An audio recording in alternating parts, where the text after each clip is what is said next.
The world into which Thomas Hobbes was born was a world already trembling on the edge of a great rupture, a world where the old certainties of medieval hierarchy were being torn apart by the relentless surge of new ideas and violent conflict. Imagine the year 1588, the year of the Spanish Armada, when a young Thomas Hobbes entered the world in Malmesbury, a modest market town in Wiltshire. He arrived under a sky that seemed to promise both triumph and disaster, a sky that would soon be darkened by the thunder of civil war and the bright, unsettling glare of a scientific revolution that would forever alter the way humanity understood itself. To understand Hobbes, we must first feel the pulse of the English Civil War, a conflict that erupted in 1642 and raged for nearly a decade. It was not merely a clash of armies, but a clash of ideas, a battle over the very nature of authority, the rights of the individual, and the limits of power. Royalists rallied behind the divine right of King Charles I, insisting that the monarch's authority was ordained by God and could not be questioned. Parliamentarians, on the other hand, invoked notions of consent and representation, arguing that the king's power should be restrained by law. The streets of London filled with pamphlets, sermons, and heated debates, while the countryside became a patchwork of sieges, skirmishes, and shifting allegiances. The war did not just divide a nation. It divided families, friendships, and even the minds of scholars who tried to make sense of the chaos. At the same time, across the continent, the scientific revolution was in full swing. In Italy, Galileo Galilei was turning his telescope toward the heavens, revealing moons orbiting Jupiter and challenging the geocentric cosmos of Aristotle and Ptolemy. In the Netherlands, Johannes Kepler was formulating his laws of planetary motion, describing a universe governed by mathematical regularities rather than divine whim. René Descartes in France was laying down the foundations of modern rationalism with his famous declaration, cogito, ergo sum, I think, therefore I am. These thinkers were not merely discovering new facts. They were constructing a new epistemic framework that placed reason, observation, and systematic doubt at the center of knowledge. The old scholastic synthesis, which had woven theology and philosophy together, was fraying, and a new, more mechanistic view of the world was emerging. Into this maelstrom stepped the young Thomas Hobbes, a man whose intellectual formation was as much a product of his education as it was of the turbulent times that surrounded him. He entered the University of Oxford in 1603 at the age of 15, where he studied the classical trivium, grammar, rhetoric, and logic, followed by the quadrivium of arithmetic, geometry, music, and astronomy. Oxford at that time was a place where the medieval scholastic tradition still held sway, yet the whispers of new scientific ideas could already be heard in the corridors. Hobbes excelled in mathematics and the natural sciences, showing an early fascination with the precise, the measurable, the orderly. He also immersed himself in the study of classical political thought, reading the works of Aristotle, Thucydides, and Tacitus, whose accounts of war and governance would later echo in his own writings. After completing his studies, Hobbes left Oxford and entered the world of patronage, a common route for scholars seeking the financial support necessary to pursue their work. He found a benefactor in the Cavendish family, one of the most powerful aristocratic houses in England. William Cavendish, the future second Earl of Devonshire, recognized in Hobbes a mind capable of navigating the complex currents of philosophy, science, and politics.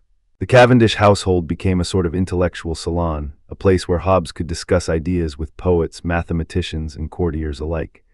It was here that Hobbes first encountered the practical concerns of governance, how to manage estates, how to negotiate with the crown, how to maintain order among a diverse group of tenants and servants. These experiences sharpened his awareness that abstract theory must ultimately serve the concrete needs of society. In 1630, Hobbes traveled to Paris, a city that at the time was the beating heart of European intellectual life. He entered the circle of René Descartes, whose method of doubt and emphasis on clear and distinct ideas fascinated the English philosopher. Hobbes and Descartes spent countless evenings in cafes and private chambers, debating the nature of matter, the reliability of sense perception, and the foundations of knowledge. Descartes' mechanistic view of the universe, where everything, even the human mind, could be understood as a machine, resonated deeply with Hobbes' own inclinations toward order and predictability. Yet even as Hobbes absorbed Descartes' rationalism, he remained wary of the French philosopher's reluctance to engage directly with politics. Descartes preferred to keep his philosophical pursuits insulated from the messy world of power, whereas Hobbes felt that philosophy could not escape the political realities that shaped human life. It was during his Parisian sojourn that Hobbes witnessed a moment that would later haunt his imagination, the execution of Charles I in 1649. Though he was not present at the scaffold in London, he he received the news through a network of correspondence and felt the tremor of that event reverberate through the intellectual salons of Europe. The image of a crowned monarch stripped of his divine right and reduced to a condemned man, his blood spilling on the stones of a public square, served as a stark illustration of the fragility of political order. Hobbes later recalled in a private letter to a confidant, when the crown fell, the world seemed to tilt, and the very notion of authority shook as though it were a house built on sand. The execution was more than a political act. It was a symbolic rupture that questioned the very foundations of sovereignty. For Hobbes, it underscored a terrifying truth. Without a common power to keep men in awe, society could dissolve into a state of perpetual conflict. Another vivid anecdote, perhaps less well known but equally telling, concerns Hobbes' secret meetings with royalist sympathizers during the height of the Civil War. While the parliamentarians held sway in London, a network of loyalists gathered in the shadows of country houses, exchanging coded letters and meeting under the cover of night to discuss the restoration of the monarchy. Hobbes, though not a staunch royalist, was drawn into these clandestine circles because he recognized that the very survival of any political order required a shared belief in a central authority. He once recounted in a diary entry that survived the ravages of time, "I slipped through the corridors of a manor at midnight, the candlelight flickering on the faces of men who whispered of a king's return. Their fear was palpable, yet their hope was a fire that refused to be smothered." These secret gatherings left an indelible imprint on Hobbes, reinforcing his conviction that human beings, when left to their own devices, gravitate toward fear and uncertainty, and that a strong, indivisible sovereign is the only antidote to such chaos. The turbulence of the Civil War, the awe-inspiring discoveries of the scientific revolution, and Hobbes's own personal encounters with power and its loss converged to shape his view of human nature. He came to see humanity as fundamentally self-interested, driven by a desire for self-preservation, and prone to conflict when resources and status are contested. In his own words, later articulated in Leviathan, he wrote, "In the state of nature, men are in a condition of war of everyone against everyone, the life of man, solitary, poor, nasty, brutish, and short." This stark assessment was not a mere pessimism. It was a diagnosis forged in the crucible of lived experience. Hobbes believed that the natural condition of mankind, left unchecked, would inevitably descend into violence, much like the English countryside devolved into a battlefield of marauding armies and looted farms during the 1640s. Contrast this with the more optimistic view of John Locke, a contemporary who would later become a cornerstone of liberal political theory. Locke, writing after the Restoration, argued that the state of nature was a condition of equality and freedom, where individuals possessed natural rights to life, liberty, and property. He famously asserted, "All men are naturally in a state of perfect freedom to order their actions as they think fit." While Hobbes saw the state of nature as a war, Locke saw it as a peaceful coexistence that could be corrupted only by the intrusion of tyrannical power. Their divergent conclusions stem not only from philosophical preferences, but also from the distinct historical lenses through which they viewed the world. Hobbes, scarred by the execution of a king and the relentless civil strife, leaned toward a vision that demanded absolute authority to prevent anarchy. Locke, witnessing the restoration of the monarchy and the subsequent push for constitutional limits, imagined a government that existed primarily to protect pre-existing natural rights. Even Descartes, whose rationalist method profoundly influenced Hobbes, offered a different epistemic foundation for political thought. Descartes' emphasis on clear and distinct ideas and his separation of mind and body suggested a dualism that allowed for the possibility of a rational, deliberative sovereign, but he remained largely silent on the mechanics of political authority.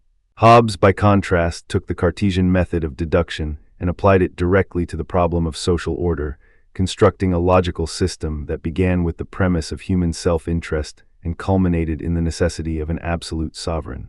Galileo's empirical approach, meanwhile, reinforced Hobbes's belief that observation of the natural world, its regularities, its laws, could be extended to the observation of human behavior. Hobbes famously wrote, "The same principles that govern the motion of the heavens must also govern the motions of men," echoing the mechanistic worldview that both Galileo and Descartes championed. The rise of modern statecraft during this period also provided a practical template for Hobbes's political imagination.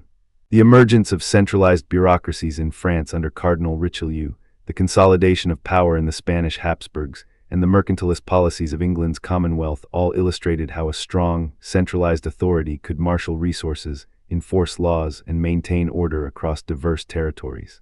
Hobbes observed these developments with a mixture of admiration and caution. He recognized that a sovereign who could levy taxes, command armies, and adjudicate disputes was essential to preventing the return of civil war. Yet he also warned that such power, if unchecked, could become a tyrant. In Leviathan, he wrote, "The sovereign, by virtue of his authority, is not bound by the law." He is the law. This paradox of a sovereign who is both the source of law and above it captures the tension at the heart of Hobbes's political theory. To bring these ideas to life, consider an analogy that Hobbes himself might have appreciated. Imagine a ship caught in a violent storm, its sails torn, its rudder broken. The crew, panicked and desperate, could either turn on one another, each trying to seize control of the helm, or they could submit to a single, capable captain who, though perhaps harsh, can navigate the vessel to safety.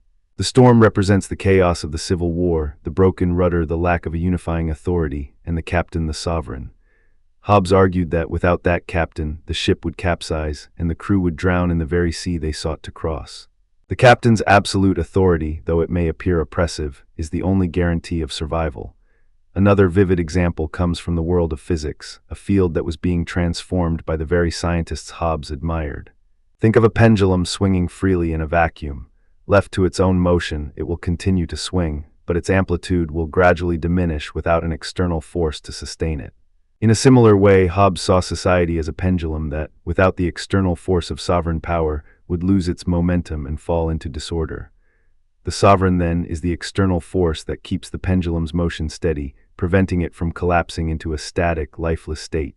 The personal anecdotes, the historical context, and the intellectual cross-references all converge to illuminate why Hobbes felt compelled to write a treatise that would become one of the most influential works in political philosophy.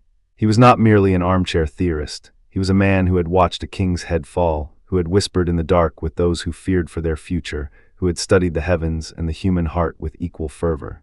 His life was a tapestry woven from the threads of war, science, and patronage, each thread pulling him toward a vision of order that could withstand the most ferocious storms.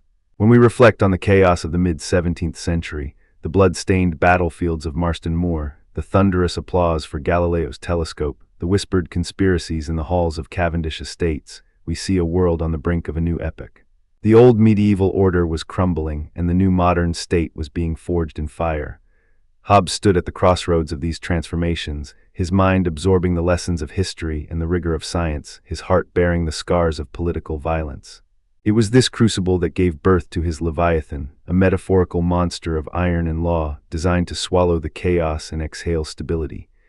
In the final analysis, the turbulence of Hobbes's era was not merely a backdrop. It was the very engine that drove his thought. The execution of Charles I taught him that even the most sacred symbols of authority could be shattered, leaving a vacuum that invites anarchy.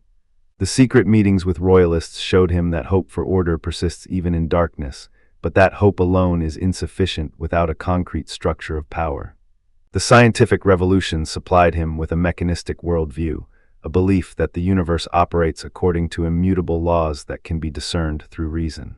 And the rise of modern statecraft offered a prototype for the sovereign he would later champion. All these forces intertwined, compelling Hobbes to articulate a vision in which the absolute power of a Leviathan is not a luxury, but a necessity, a single, unifying force capable of channeling the chaotic energies of human nature into a stable, peaceful society. Thus, as we step back from the tumult of 17th century England, we can hear the echo of Hobbes's own words reverberating through the ages. Covenants without the sword are but words. The sword in his mind is the sovereign's authority. The covenant is the social contract that binds individuals to the commonwealth. The chaos of his time set the stage for this radical mind to construct a Leviathan of thought, an intellectual behemoth that continues to loom over political theory, reminding us that the quest for order is as old as humanity itself, and that the lessons of a war-torn past still speak to the challenges of our present. When we turn our attention to Thomas Hobbes, we are stepping into a world where the very texture of human life is described as a ceaseless flow of motion, a dance of appetites and aversions that underlies every choice we make. Hobbes does not speak of humans as lofty souls suspended above the material world, but as bodies of matter, as nothing but a certain motion of limbs, which is the very motion of the whole body. In his magnum opus, Leviathan, he writes, "For the motions of the soul, which is the motion of the body, do proceed from the motions of the parts of the body, which are the motions of the elements." In this opening, we hear the echo of a mechanistic universe. one that leaves no room for immaterial sparks or hidden essences. To understand Hobbes's psychological and metaphysical claims, we must first unpack what he means by motion, by appetites and aversions, and by the passions that arise when these forces collide. Hobbes's anthropology begins with a simple premise. Every human being is a complex machine, a collection of parts that move in response to external stimuli. The mind, for Hobbes, is no mysterious faculty that stands apart from the body. It is the aggregate of those motions. He writes, "The mind is nothing else but the internal motions of the body, which are caused by external motions." This materialist stance was radical for the early 17th century, a time when the prevailing scholastic tradition still clung to Aristotelian notions of a rational soul distinct from the flesh. Hobbes, however, was a product of the scientific revolution, a disciple of the new experimental philosophy that was taking shape in the Royal Society. His view of human nature is therefore inseparable from his view of the natural world. Both are governed by the same laws of motion, the same principles of cause and effect.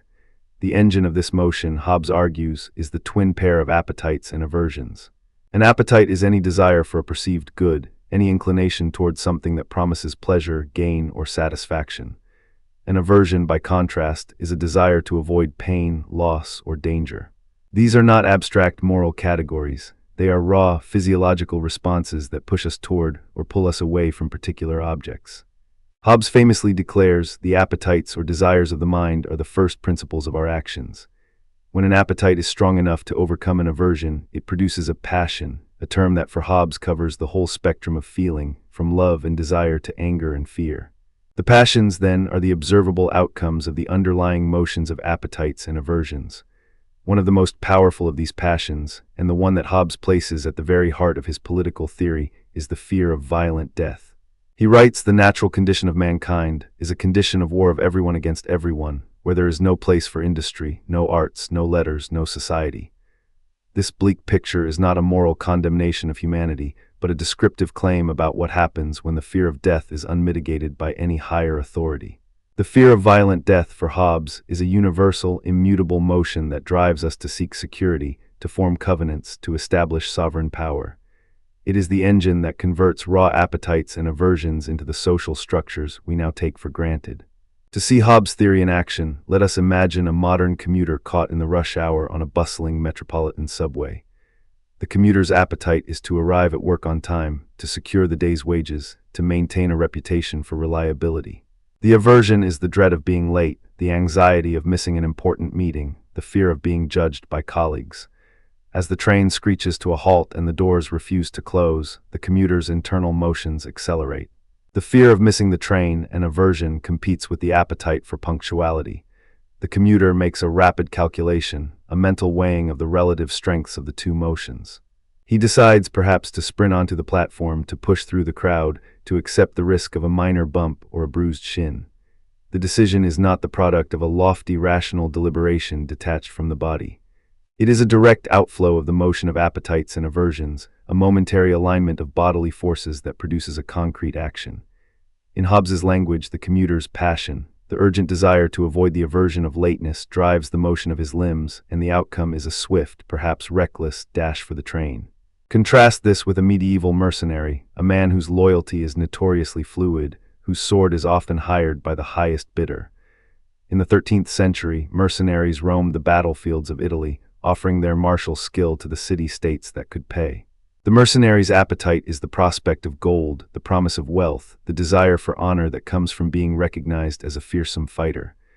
The aversion, however, is the very real threat of death on the battlefield, the pain of injury, the loss of his own life. When a new lord offers a larger purse, the mercenary's appetite for money intensifies, outweighing the aversion to the danger that accompanies a new campaign. He may shift his loyalty, abandon a previous employer, and march into a new conflict.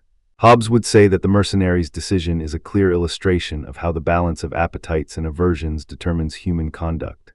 The mercenary's passion for wealth, amplified by the fear of missing out on a richer contract, translates into a motion that reorients his entire political allegiance. The mercenary is not a rational actor in the Enlightenment sense, calculating abstract principles of justice. He is a body in motion, guided by the interplay of desire and fear. These two examples, one contemporary, one medieval, show the breadth of Hobbes's claim. that all human actions, from the mundane to the grand, can be traced back to the same fundamental motions. Yet Hobbes's theory does not stop at describing behavior. It also offers an epistemological framework for understanding how we come to know the world. Hobbes rejects the notion of innate ideas, a concept famously championed by René Descartes, who claimed that certain concepts, such as the idea of God or the cogito, are present in the mind from birth. For Hobbes, the mind begins as a tabula rasa, a blank slate, not because of a lack of innate ideas, but because the mind is a set of motions that must be stimulated by external impressions. He writes, the mind is a certain motion of the brain, which is caused by motions of the external bodies. Knowledge, then, is the result of a chain of motions. External objects move, they impress upon our senses, those sensory motions travel to the brain, and the brain's motions generate ideas. There is no room for a pre-existing idea of justice, beauty, or God that exists prior to experience. This rejection of innate ideas places Hobbes in direct conversation with John Locke, whose own work, an essay concerning human understanding, would become the cornerstone of the empiricist tradition. Locke famously described the mind at birth as a white paper, void of all characters. Yet Locke differed from Hobbes in a crucial respect. Locke allowed for the development of ideas through reflection, for the mind's capacity to form complex concepts by combining simple sensory impressions. Locke's simple ideas arise from sensation and reflection. They can be composed into complex ideas such as substance, causation, or even God. Hobbes, by contrast, sees reflection as merely another motion, a secondary impression generated by the internal motions of the brain upon itself. He denies that reflection can produce any ideas that are not already grounded in external motion. This leads to a rationalist critique. If all ideas are reducible to motions caused by external objects, how can we account for abstract notions such as moral right and wrong, which seem to transcend particular sensory experiences? Critics argue that Hobbes's mechanistic reductionism leaves morality as an afterthought, a mere product of fear and self-interest rather than an objective standard. The rationalist critique is not the only challenge to Hobbes's materialist anthropology. In the 21st century, evolutionary psychology offers a different set of objections. Evolutionary psychologists argue that human behavior is shaped not only by immediate appetites and aversions, but also by deep-seated adaptive mechanisms that have been selected over millennia. These mechanisms, such as kin selection, reciprocal altruism, and the cheater detection module, operate at a level that Hobbes's simple motion model cannot fully explain. An evolutionary psychologist might say, the fear of violent death is not merely a reaction to immediate danger. It is an evolved response that has been calibrated by the pressures of ancestral environments. Moreover, the desire for status, for reputation, or for group belonging can be understood as evolved strategies for increasing reproductive success, not merely as raw appetites for pleasure or avoidance of pain. This perspective challenges Hobbes's claim that the fear of violent death is the singular engine of all social cooperation. While Hobbes acknowledges that other appetites, such as the desire for glory or for wealth, play a role, he elevates the fear of death to a universal, foundational status. Evolutionary psychologists contend that such a singular focus oversimplifies the mosaic of adaptive drives that shape human psychology. To appreciate the historical context of these debates, we must look back to Hobbes's own encounters with the scientific community of his day. In the 1660s, the Royal Society of London, under the leadership of figures like Robert Hooke and Christopher Wren, was pioneering experimental investigations into animal cognition. A famous episode, though often dramatized, concerns Hobbes's skeptical response to the Society's attempts to demonstrate that animals possess reason. The Society presented a series of experiments showing that a dog could be trained to open a latch, that a pigeon could navigate a maze, and that a horse could count.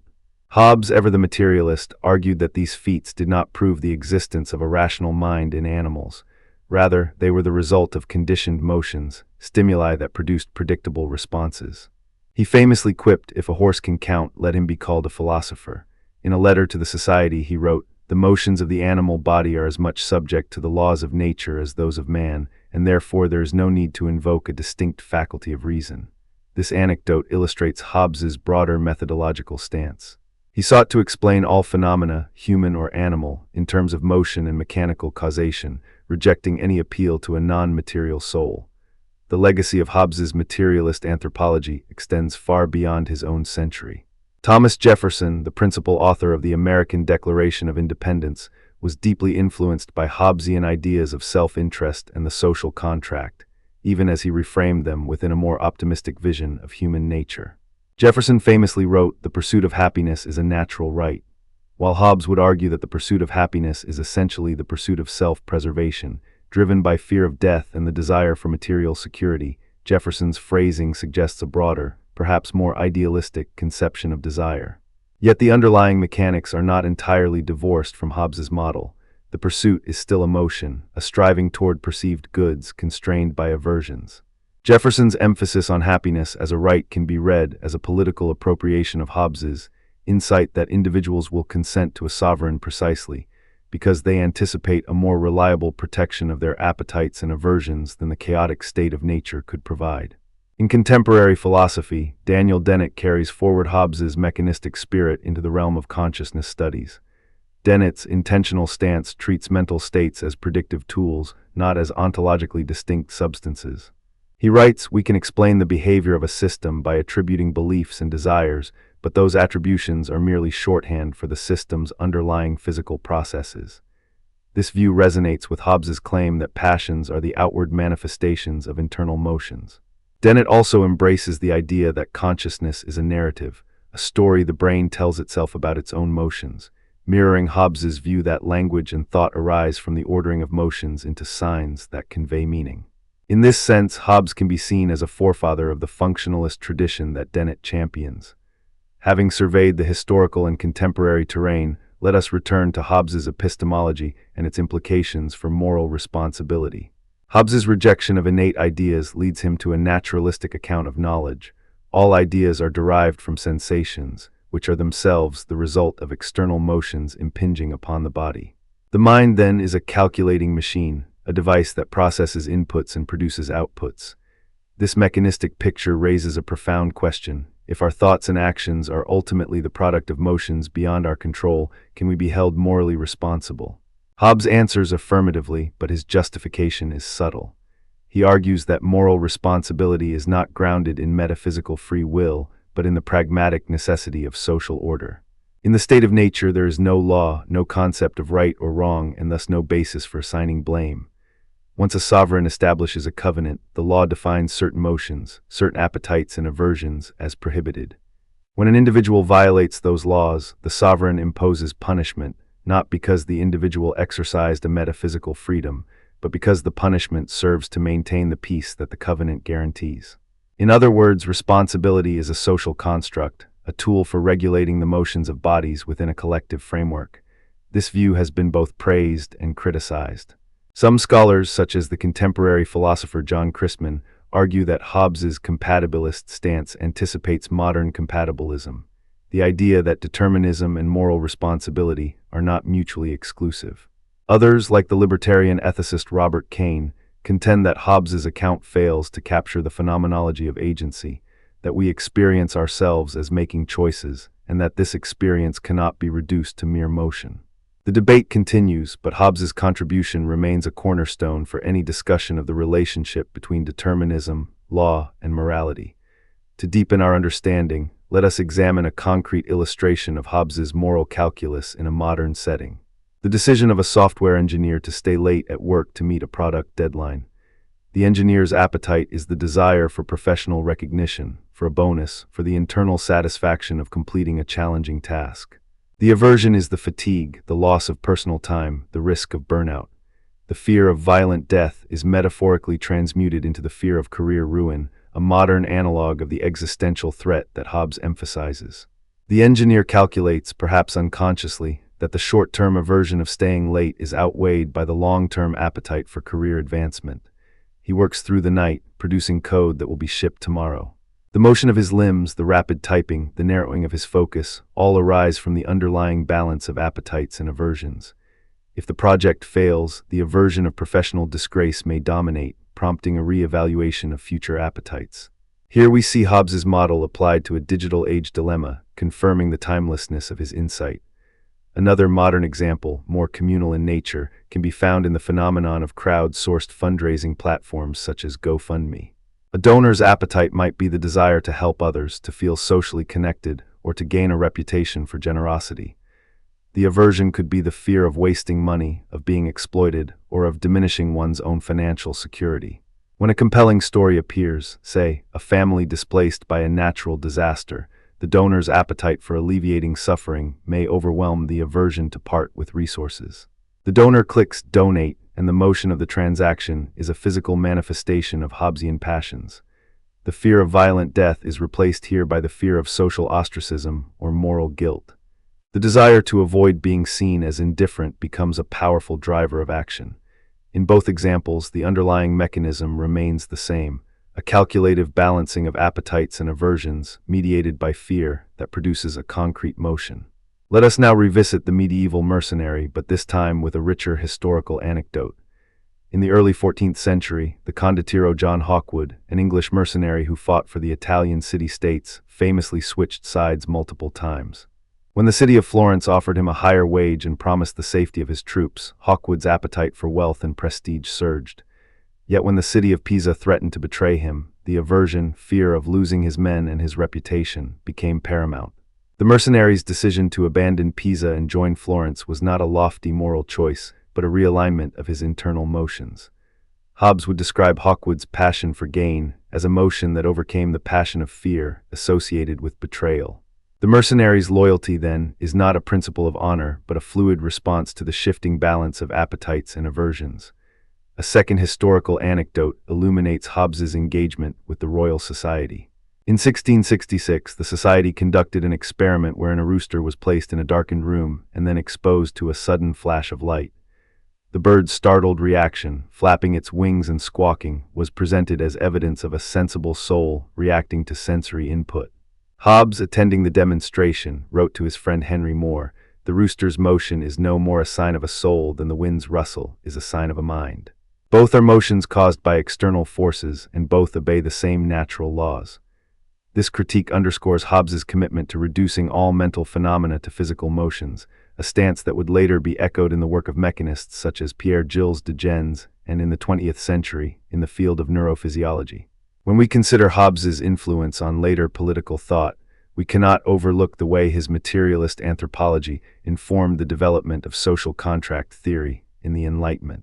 Jean-Jacques Rousseau, while rejecting Hobbes's pessimistic view of the state of nature, nonetheless built his own contract on the premise that humans are driven by natural desires. Rousseau's amour de soi, self-love, and pity are, in a sense, refined versions of Hobbes's appetites and aversions, reoriented toward a more optimistic vision of human nature. Yet Rousseau's departure from Hobbes also highlights the limits of a purely mechanistic account. By introducing the notion of innate moral sentiments, Rousseau attempts to rescue humanity from the deterministic grip of fear and self-interest. In the realm of contemporary philosophy of mind, the debate continues between materialists and dualists. Dualists, following Descartes, maintain that mental states possess a non-physical character, a thinking thing that cannot be fully explained by motion. Materialists, echoing Hobbes, argue that the brain's electrical and chemical processes are sufficient to account for consciousness. Daniel Dennett's multiple drafts model, which posits that the brain generates parallel narratives that compete for dominance, can be seen as a direct intellectual descendant of Hobbes's view that the mind is a series of motions, constantly updated by external inputs. Dennett writes, "There is no Cartesian theater where a homunculus watches the show. There is only a brain that runs a program." The program, in Hobbesian terms, is the set of motions generated by appetites and aversions, constantly revised as the organism interacts with its environment.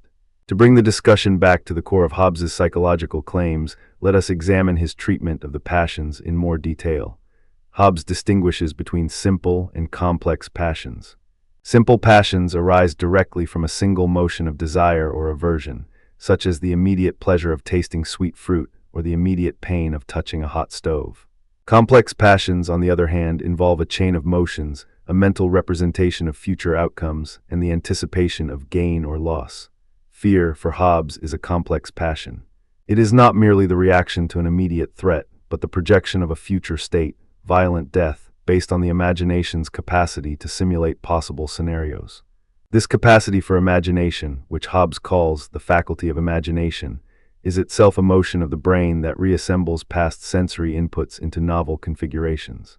In this way, Hobbes anticipates later cognitive theories that see imagination as a recombination of stored representations. The role of imagination in Hobbes's theory also explains how language and law emerge. When a group of individuals shares a common imagination of a future threat, say, the threat of being attacked by a neighboring tribe, they can coordinate their motions to create a collective safeguard. A fort, a treaty, a sovereign authority. The law, then, is a codified set of motions that prescribe which appetites may be pursued and which aversions must be respected. Hobbes writes, "The sovereign is a mortal man whose will is the will of the people." The sovereign's will is not a metaphysical edict, but the aggregated motion of the populace, guided by the shared imagination of safety. The law thus becomes the external structure that channels individual motions toward a common, stable pattern, reducing the chaos of the state of nature. One might ask, if laws are merely motions, why should we obey them? Hobbes answers that obedience is a self-preservative motion. The fear of violent death, now externalized as the threat of punishment, becomes a powerful aversion that outweighs the appetite for immediate liberty. The sovereign's power to impose penalties, fines, imprisonment, even death, creates a new aversion that aligns individual appetites with the collective good. In this view, moral responsibility is not an appeal to a higher moral law, but a pragmatic calculation. Obey the sovereign, avoid the aversion of punishment, secure the appetite for safety. This pragmatic calculus has been taken up by modern political philosophers who argue for a security-first approach to governance. For instance, the contemporary theorist Michael Walzer, in his discussions of just war, emphasizes that the primary justification for war is the protection of citizens from violent death, a Hobbesian concern. Walzer's principle of non-combatant immunity can be read as a modern articulation of the same fear that drove Hobbes to champion a strong sovereign. The difference lies in the moral language. Walzer frames the principle in terms of rights and duties, whereas Hobbes frames it in terms of motions and aversions. Yet the underlying mechanism, fear of death prompting collective action, remains the same. Returning to the epistemological dimension, Hobbes's materialism also informs his theory of language. He argues that words are signs that stand for motions of external objects. When we say fire, we are not invoking a metaphysical essence of fire. We are pointing to the motions of heat and light that our senses have experienced. Language, then, is a system of externalized motions, a way of aligning the motions of different minds so that they can predict each other's behavior. This view anticipates modern semiotics, where signs are understood as the result of a triadic relationship between signifier, signified, and interpretant, all of which can be reduced to patterns of motion. Hobbes's insistence that the signs of the mind are the motions of the body underscores his belief that even abstract thought is grounded in physical processes. The implications of this view for moral responsibility are profound. If our judgments, our concepts of right and wrong, are themselves motions generated by sensory input, then moral education becomes a process of shaping those motions. The sovereign, or the state, has the authority to influence the appetites and aversions of its citizens through laws, punishments, and rewards. In Hobbes's framework, moral education is not about revealing timeless truths, but about calibrating the internal motions of the populace so that they align with the external order. This mechanistic approach to morality can be unsettling for those who cling to the idea of moral absolutes, but it offers a clear, testable model. Change the external conditions, and the internal motions will adjust accordingly. To see this in practice, consider the modern phenomenon of nudging, a term popularized by behavioral economists Richard Thaler and Cass Sunstein. A government might redesign the layout of a cafeteria so that healthier foods are more accessible, thereby altering the appetites of diners without restricting their freedom. The nudging strategy works precisely because it modifies the external motions that stimulate appetites and aversions. In Hobbesian terms, the environment is reconfigured to produce a different balance of motions, leading to a different set of actions. The moral responsibility of the policymakers is then to ensure that the nudges promote the collective safety and well-being, a modern echo of Hobbes's sovereign duty to protect citizens from violent death, albeit in a more subtle, indirect fashion. Yet critics of Hobbes argue that this mechanistic view reduces human beings to mere cogs in a machine, stripping away agency and dignity. Feminist philosophers such as Carol Gilligan have highlighted the relational aspects of moral development, emphasizing empathy and care as foundational rather than fear and self-interest. From this perspective, Hobbes's focus on fear of violent death neglects the human capacity for altruistic concern that is not reducible to self-preservation. Evolutionary psychologists, too, point out that humans exhibit prosocial behaviors that are not easily explained by a calculus of fear versus reward. The willingness to sacrifice oneself for a stranger, the spontaneous act of helping a child in danger, or the universal revulsion toward cruelty, suggest that there are additional motivational forces at play, perhaps evolved mechanisms for group cohesion that go beyond simple fear avoidance. Nevertheless, Hobbes's materialist anthropology remains a powerful lens through which to examine human behavior. By grounding passions in motion, he provides a bridge between philosophy and the natural sciences. His insistence that the mind is a function of the body anticipates the modern neuroscientific view that cognition emerges from neural activity. In the words of contemporary philosopher Patricia Churchland, the brain is the organ of the mind, and the mind is a set of processes that are instantiated in the brain. Hobbes would have welcomed this convergence, seeing it as a vindication of his claim that the soul is a certain motion of the body. Let us now explore how Hobbes's ideas have been reinterpreted in the digital age. In the world of social media, the appetite for approval manifests as the desire for likes, shares, and followers. The aversion is the fear of social exclusion, of being ignored, of digital anonymity. The modern fear of violent death becomes a metaphorical fear of social death, being invisible in a network that values visibility. When a user posts a carefully curated photo, the motion of their fingers across the keyboard is driven by the balance of these appetites and aversions. The algorithmic feedback loop, like translating into dopamine release, reinforces the appetite, while the occasional lack of engagement triggers aversion. This dynamic mirrors Hobbes's description of how external stimuli shape internal motions, leading to a cascade of behavior that can be predicted, modeled, and ultimately regulated. Platforms that impose community standards are, in a Hobbesian sense, imposing a sovereign authority that seeks to align the motions of countless users toward a stable, non-violent digital commons. Another modern illustration can be found in the phenomenon of gig economy workers, such as rideshare drivers. The driver's appetite is the need for income, the desire for flexible work, the hope of achieving a better life. The aversion is the fear of unemployment, of not being able to pay rent, of the unpredictable nature of demand. The driver constantly evaluates the balance of these motions. Whether to accept a long-distance fare that promises higher earnings but carries the risk of fatigue, or to decline and wait for a shorter, safer trip. The driver's decision is a real-time calculation of appetites and aversions, mediated by the fear of financial ruin, a contemporary analog of Hobbes's fear of violent death. The platform's pricing algorithms, surge pricing, and rating systems act as external forces that shape the driver's motions, much as a sovereign's laws shape the motions of subjects. To close our exploration of Hobbes's psychological and metaphysical claims, we must reflect on the broader significance of his materialist anthropology. Hobbes invites us to see humanity not as a realm of mysterious, unquantifiable souls, but as a natural phenomenon subject to the same laws that govern the motion of planets, the flow of water, and the beating of a heart. This view does not diminish the richness of human experience. Rather, it provides a framework for understanding why we act, why societies form, and why moral systems emerge. By tracing the origins of desire, fear, and imagination to the motions of the body, Hobbes offers a unified account that bridges philosophy, psychology, and the natural sciences. The debates that followed Locke's empiricism, Rousseau's moral sentimentalism, the evolutionary psychologist's adaptive narratives, the contemporary functionalist's cognitive models, are all, in a sense, dialogues with Hobbes's original claim that the motions of the mind are nothing but motions of the body. Each of these thinkers accepts, rejects, or modifies parts of Hobbes's mechanistic picture, but they all grapple with the same fundamental question. What drives human action, and how can we understand it without resorting to mysticism? Hobbes's answer is elegant in its simplicity, daring in its reductionism, and enduring in its relevance. As we reflect on Hobbes's legacy, we might recall his own words from Leviathan, where he writes, "Covenants without the sword are but words, and words without covenants are but sounds." The sword, the force that enforces the covenant, is the external aversion, punishment, coercion, that aligns the motions of individuals with the collective order. In contemporary terms, the sword may be the law, the market, the algorithm, or the social norm that compels us to act in ways that preserve the common good. Understanding the mechanics of human nature, then, is not merely an academic exercise.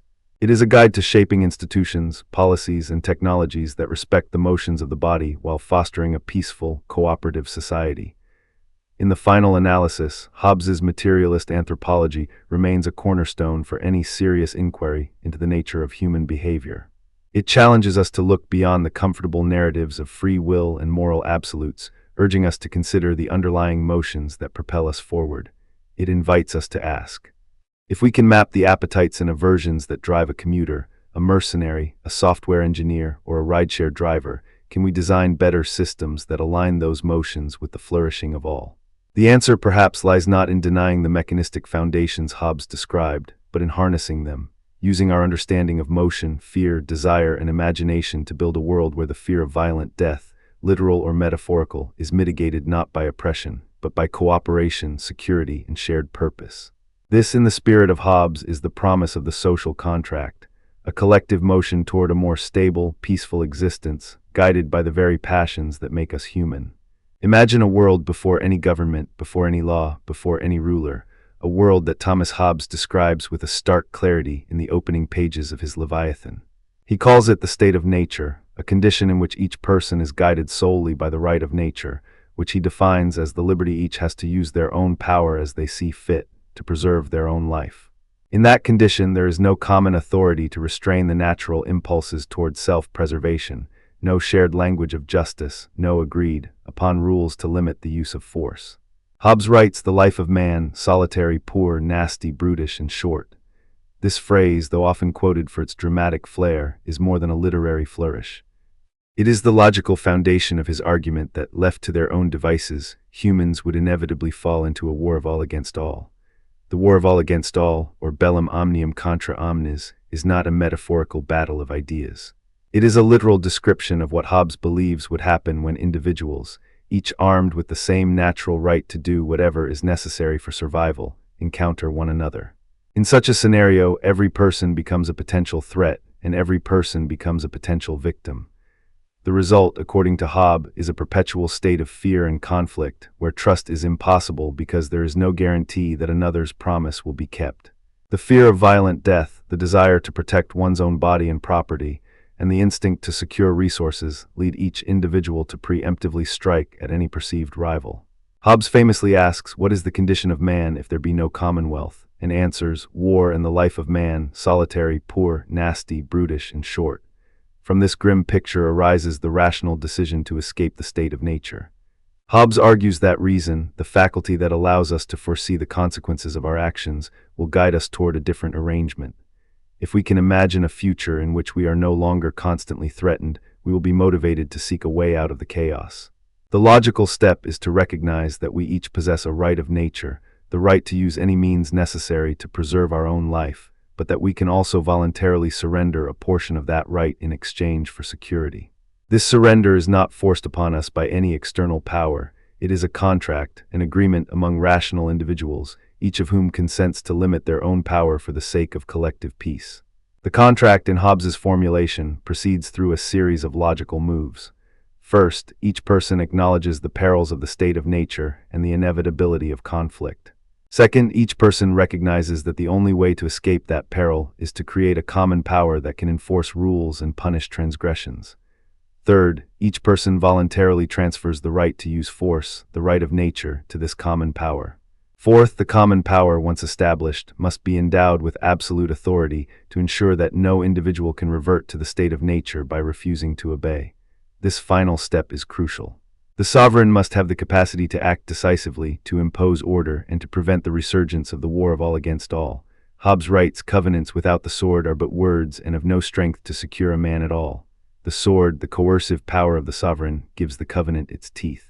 Consent in this framework is not a fleeting feeling of approval, but a rational, deliberative decision made in the face of clear alternatives.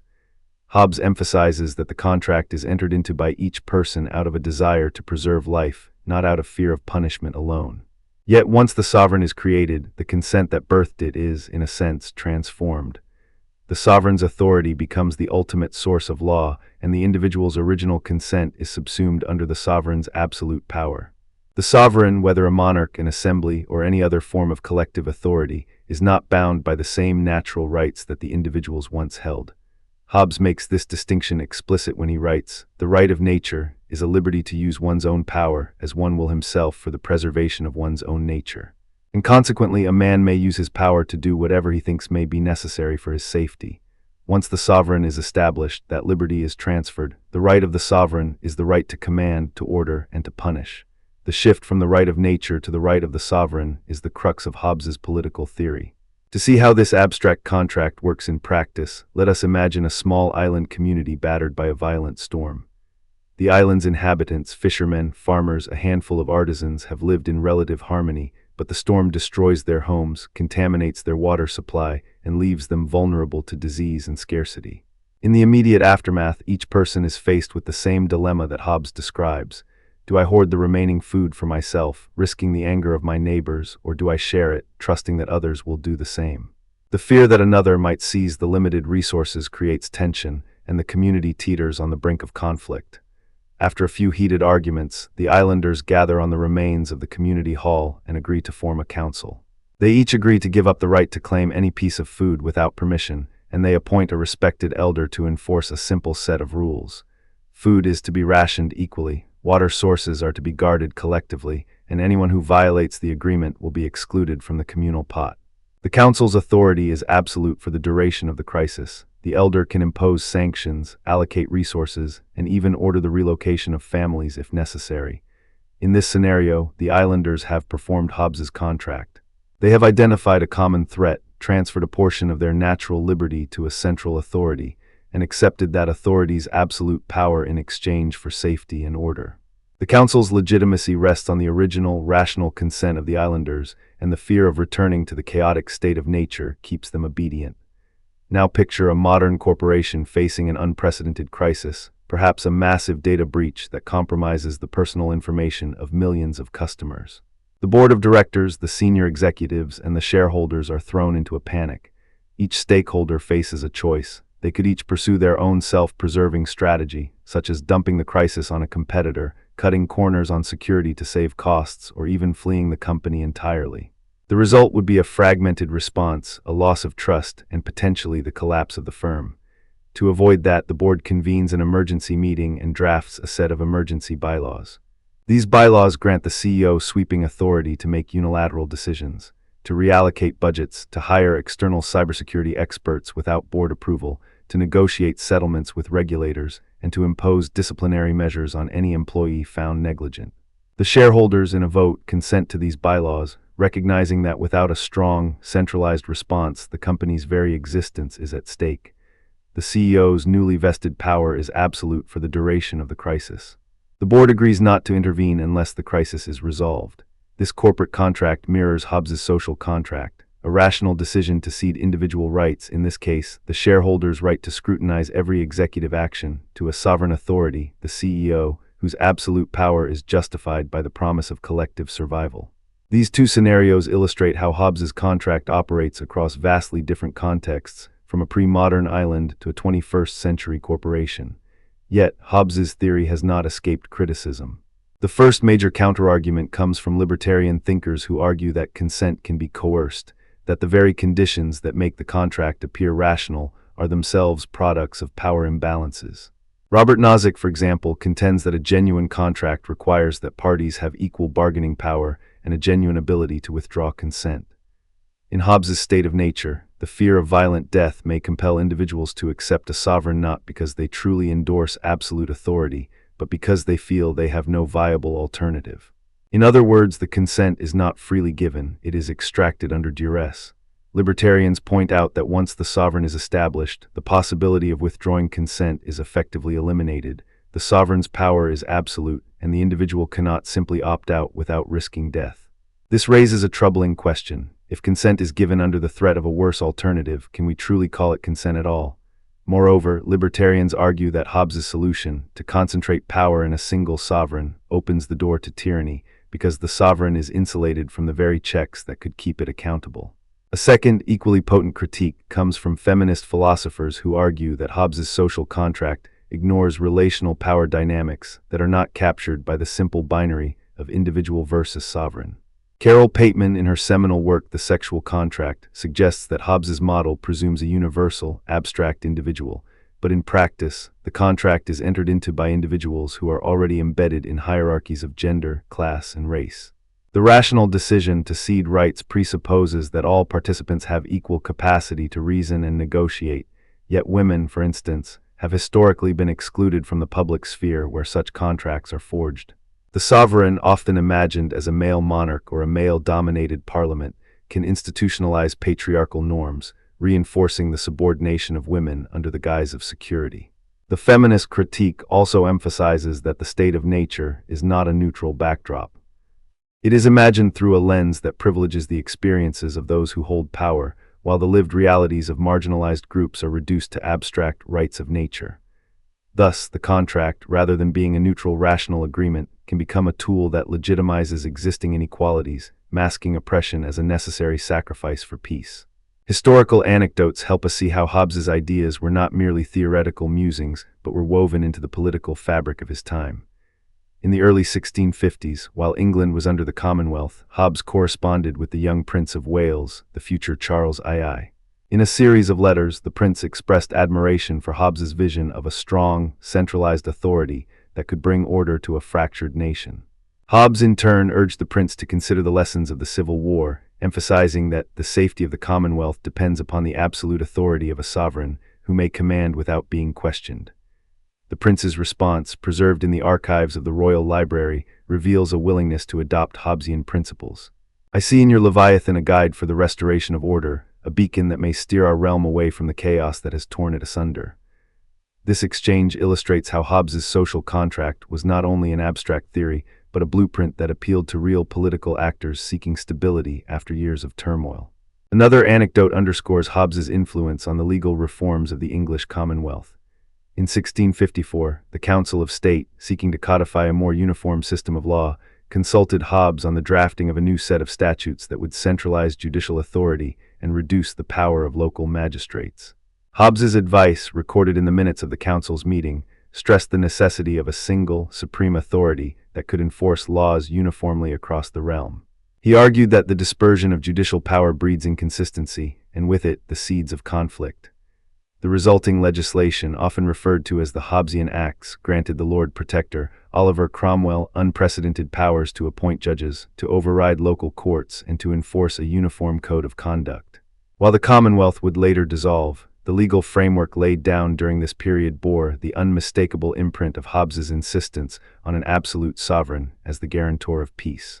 When we compare Hobbes's contract to that of John Locke, the differences become starkly apparent. Locke, writing a few decades later in his second treatise of government, also begins with a state of nature, but he envisions it as a condition of relative peace, governed by natural law and the right to life, liberty, and property. For Locke, the social contract is entered into not to escape a war of all against all, but to protect property more securely. Moreover, Locke insists that the sovereign's power is limited, that individuals retain a right to revolt when the government fails its fiduciary duties. Hobbes, by contrast, denies any right of resistance once the sovereign is established, arguing that any rebellion would plunge society back into the state of nature. Rousseau, in his Discourse on Inequality, pushes the critique even further, suggesting that the social contract should be an expression of the general will, a collective sovereignty that reflects the common interests of all citizens, not the unilateral authority of a single ruler. Rousseau's vision, however, still assumes a form of collective consent that Hobbes would consider insufficiently decisive in the face of existential threats. Modern social contract theorists such as John Rawls revive the contract in a more idealized, egalitarian form.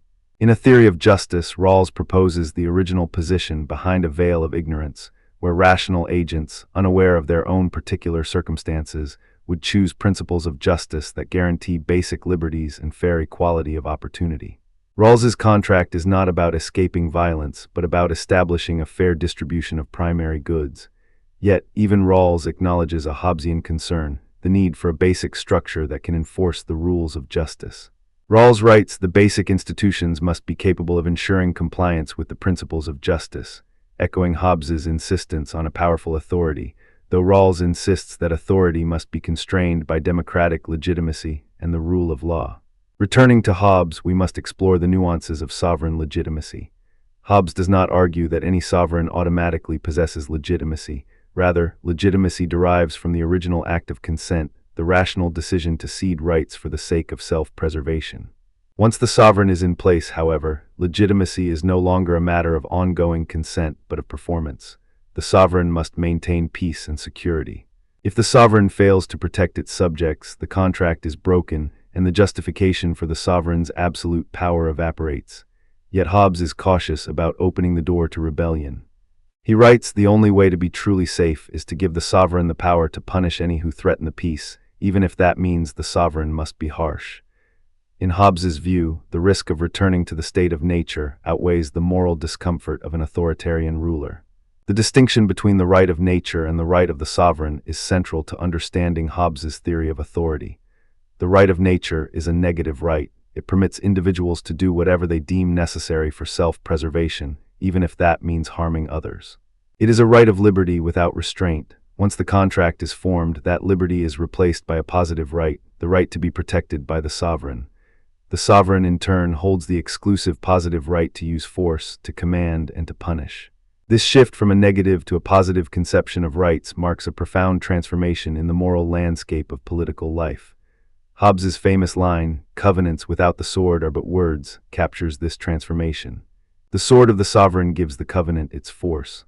Let us consider another analogy that may help illuminate this shift. Imagine a group of hikers lost in a dense forest at night, each carrying a small flashlight.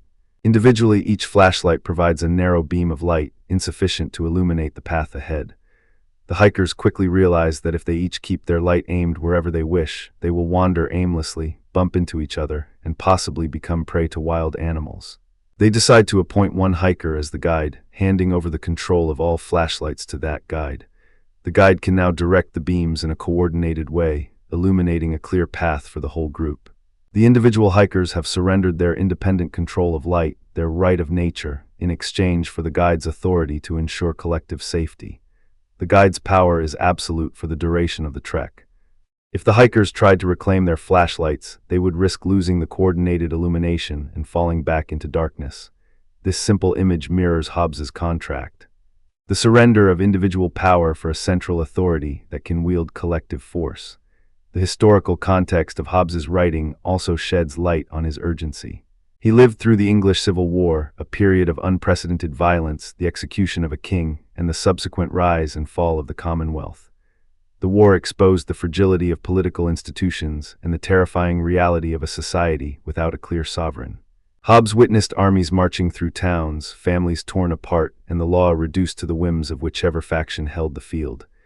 In that environment, the idea of a strong, indivisible authority was not an abstract ideal, but a desperate remedy. His correspondence with the Prince of Wales and his advisory role to the Commonwealth's legal reforms reflect his belief that the only way to prevent a recurrence of such chaos was to embed an absolute sovereign into the very fabric of political life. Yet Hobbes's contract also invites us to question the nature of consent itself. If consent is required for the legitimacy of the sovereign, how is that consent obtained? In the island scenario, the community explicitly gathers and votes. In the corporate scenario, the shareholders formally approve the emergency bylaws. In modern nation-states, however, consent is often inferred through mechanisms like elections, referenda, or even the mere act of citizenship. Critics argue that these mechanisms can be perfunctory, that the average citizen may not fully understand the scope of the sovereign's powers, and that the act of voting does not guarantee genuine consent. Moreover, the libertarian critique reminds us that the threat of violence, the very condition that Hobbes uses to justify the contract, may coerce individuals into accepting a sovereign they would otherwise reject. In a world where the alternative is death, the line between voluntary and coerced consent becomes blurred. Feminist critiques push this analysis further by examining how the contract's language and assumptions embed gendered power relations. In a patriarchal society, the rational individual is often coded as a male subject, while women are positioned as dependents whose primary role is to support the household. The contract then may be used to legitimize a sovereign that enforces laws that restrict women's autonomy under the pretense of protecting social order. Pateman argues that the sexual contract operates alongside the political contract, ensuring that women's bodies and labor remain under the control of men, even as the sovereign promises security.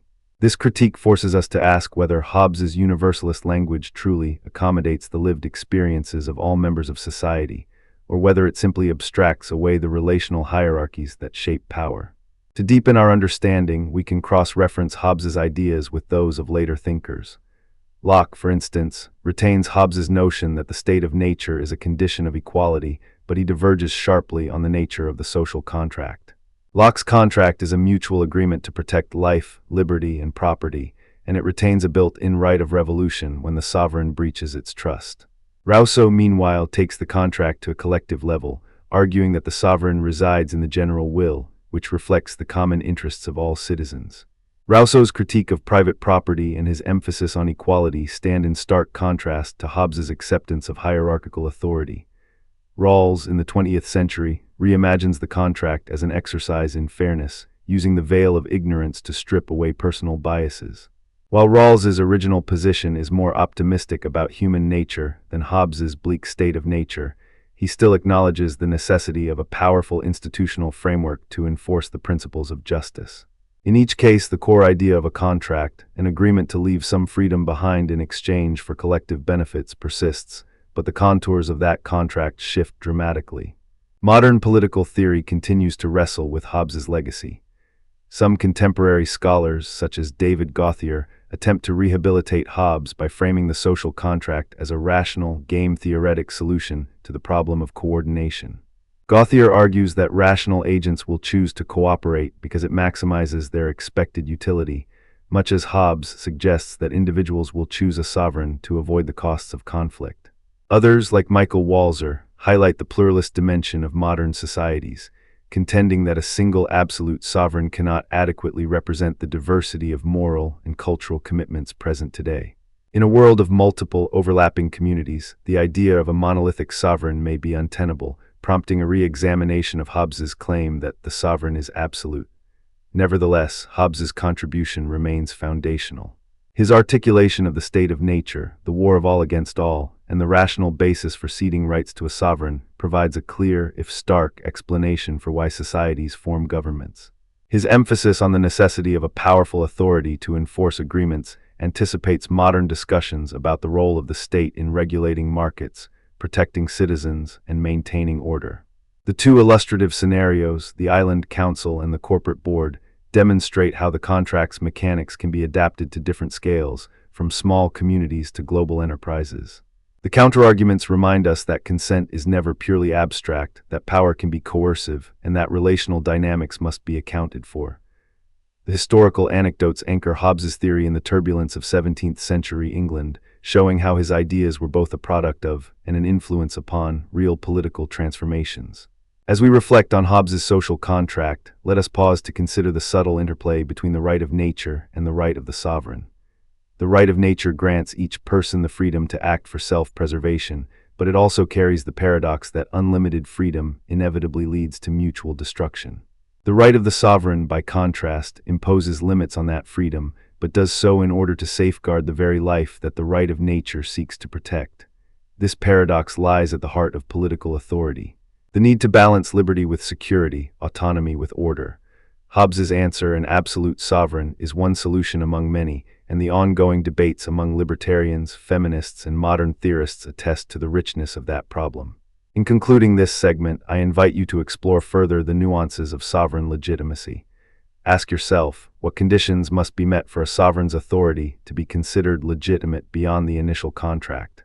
How does the distinction between the right of nature and the right of the sovereign play out in contemporary debates over surveillance, emergency powers, and public health mandates? How might Hobbes's theory be reconciled with the modern demand for accountability, transparency, and democratic participation? By interrogating these questions, we move beyond a simple acceptance of Hobbes's absolute sovereign and engage with the deeper philosophical underpinnings of authority that continue to shape our political world. The notion of sovereignty that Thomas Hobbes sketches in his monumental work, Leviathan, has reverberated through the corridors of political thought for nearly 4 centuries, and yet its contours remain strikingly vivid when we examine the tangled relationship between political power, law, and religion. Hobbes writes, the only way to erect such a common power as may be able to defend them from the invasion of foreigners and the injuries of one another is to confer upon one man or upon one assembly of men a right by covenant, to which every one of them bind themselves, and that in such a way that they may be forced to obey. In this opening, he already sets the stage for a sovereign who is not merely a ruler, but a covenantal anchor, a single authority that can bind the fragmented wills of individuals into a coherent whole.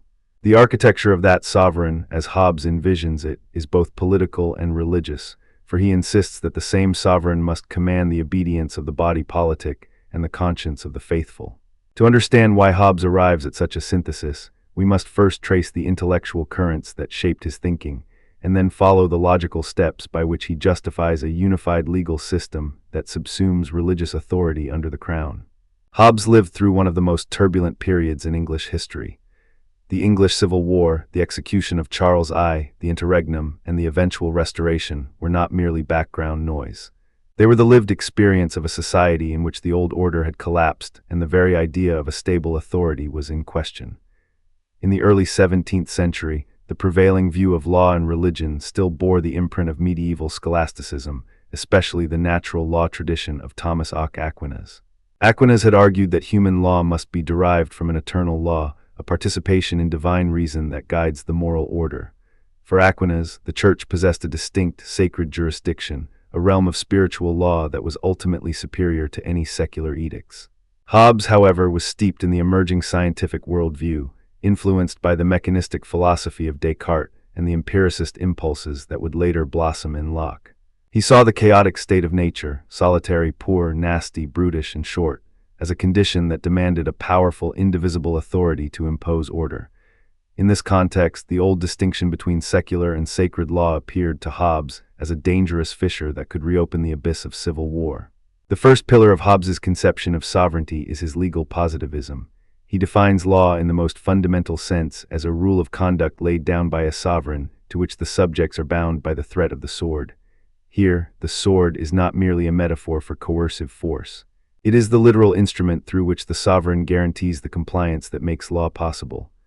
Hobbes's law of nature, by contrast, is a pre-sovereign moral principle, a rational guide that tells each person that self-preservation is the primary duty.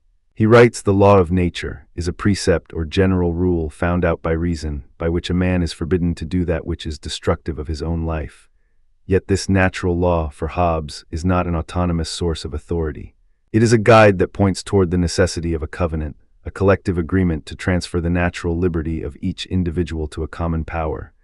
In doing so, Hobbes turns the law of nature into a justification for positive law, not an alternative to it. The sovereign, therefore, is the embodiment of the law of nature made concrete, the artificial person whose will is the law that binds everyone else. When we examine the political dimension of Hobbes's sovereign, we find a clear insistence on indivisibility. The sovereign's power cannot be fragmented among multiple bodies or institutions, otherwise the very purpose of the covenant, peace and security, would be undermined. Hobbes writes, the sovereign must be absolute, otherwise the subjects may find a way to resist, and the covenant will be broken. This absolute authority is not a tyrannical whim, however, in Hobbes's own view. It is the necessary condition for the enforcement of the law, the guarantee that the sword can be wielded uniformly. The sovereign's law is the common law that transcends particular customs, local statutes, or ecclesiastical decrees. By consolidating all legislative, executive, and judicial functions in a single authority, Hobbes seeks to eliminate the confusion of multiple jurisdictions that he believes led to the chaos of the civil wars. But Hobbes does not stop at the political sphere. He extends the sovereign's jurisdiction into the religious domain, arguing that the same authority that commands obedience to civil law must also command obedience to religious doctrine. In Leviathan, he asserts, the sovereign hath the right to make a law concerning the worship of God, and that law must be obeyed as any other law. For Hobbes, the danger of a divided authority is most acute in the realm of religion, where divergent interpretations of divine will can become a rallying point for dissent. He famously contends that the church must be subject to the state, for if the church be independent, it may become a second power, and that second power may be the cause of civil discord. This claim was not merely theoretical. It was a direct response to the political realities of his time, where the Anglican Church, Puritan factions, and Catholic sympathizers each claimed a measure of political influence. By subordinating religious authority to the sovereign, Hobbes aimed to neutralize a potent source of factionalism. The historical anecdote of Hobbes's debate with the Anglican Bishop John Bramhall offers a vivid illustration of this conflict. In a series of pamphlet exchanges in the early 1650s, Bramhall challenged Hobbes's claim that the sovereign could dictate matters of worship. Bramhall argued that the Church's authority derived from divine ordinance and that any temporal power attempting to regulate worship was overstepping its bounds. Hobbes responded with characteristic vigor, insisting that the sovereign's power is derived from the covenant of the people, and that covenant includes the power to regulate worship for the sake of public order. The debate was more than a theological quarrel. It was a microcosm of the larger struggle over who held the ultimate authority to shape the moral and civic life of the nation. While Bramhall's position reflected the traditional view that the church possessed a separate, higher jurisdiction, Hobbes's reply underscored his conviction that the covenant's primary aim, peace, required a single, unambiguous source of command. Hobbes's ideas did not remain confined to academic pamphlets. They found concrete expression in the political experiments of the interregnum, most notably in the 1654 Instrument of Government, the first written constitution of England. The instrument, drafted under the guidance of Oliver Cromwell and his council, established a Lord Protector with powers that echoed Hobbes's sovereign. Though the instrument retained a degree of parliamentary oversight, it granted the Protector the authority to make peace, war, and treaties, to raise armies, and to command the militia. More significantly, it included provisions that allowed the Protector to enforce religious conformity, albeit within a limited Puritan framework. The very structure of the instrument, centralized executive authority backed by a standing army, mirrored Hobbes's vision of a sovereign who could enforce law through the threat of force. While the instrument ultimately failed and the monarchy was restored in 1660, its brief existence serves as a historical case study of Hobbesian sovereignty in practice. To bring Hobbes's theory into the present, consider the enforcement of pandemic quarantine laws in a modern nation. When a novel virus spreads, governments often invoke emergency powers to impose lockdowns, restrict movement, and mandate vaccination. The rationale in Hobbesian terms is that the state of nature, the uncontrolled spread of disease, poses an existential threat to the collective life of the community. The sovereign, whether a president, prime minister, or health minister, must act decisively, wielding the sword of legal coercion to enforce quarantine measures. In many jurisdictions, these measures are justified by statutes that grant the executive broad discretion during public health emergencies. Critics argue that such powers risk overreach, but Hobbes would remind us that the very purpose of the sovereign is to prevent the chaos that would ensue if individuals pursued their own self-preservation without coordination. The pandemic response, therefore, becomes a modern embodiment of Hobbes's claim that a unified legal system, backed by a central authority, is essential for the preservation of life. A second contemporary illustration lies in the role of a secular constitution in limiting the jurisdiction of religious courts. In several democratic societies, such as the United States, the Constitution explicitly prohibits the establishment of a state religion while guaranteeing the free exercise of religion. This constitutional framework creates a dual court system in which religious tribunals may adjudicate matters of personal status, marriage, divorce, inheritance, only insofar as their decisions do not contravene secular law. When a religious court issues a ruling that conflicts with constitutional protections, the secular courts intervene, asserting the primacy of the sovereign's law. Hobbes would view this arrangement as a necessary compromise. The sovereign must retain ultimate authority to ensure that no parallel legal system can undermine the peace of the commonwealth.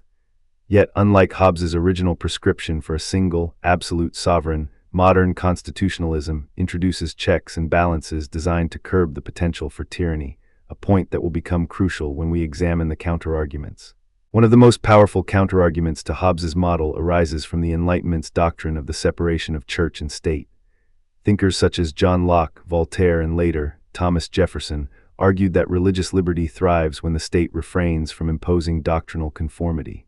Locke, in his letter concerning toleration, writes, "The care of souls is not the business of civil magistrates, and the magistrate's power is limited to civil interests."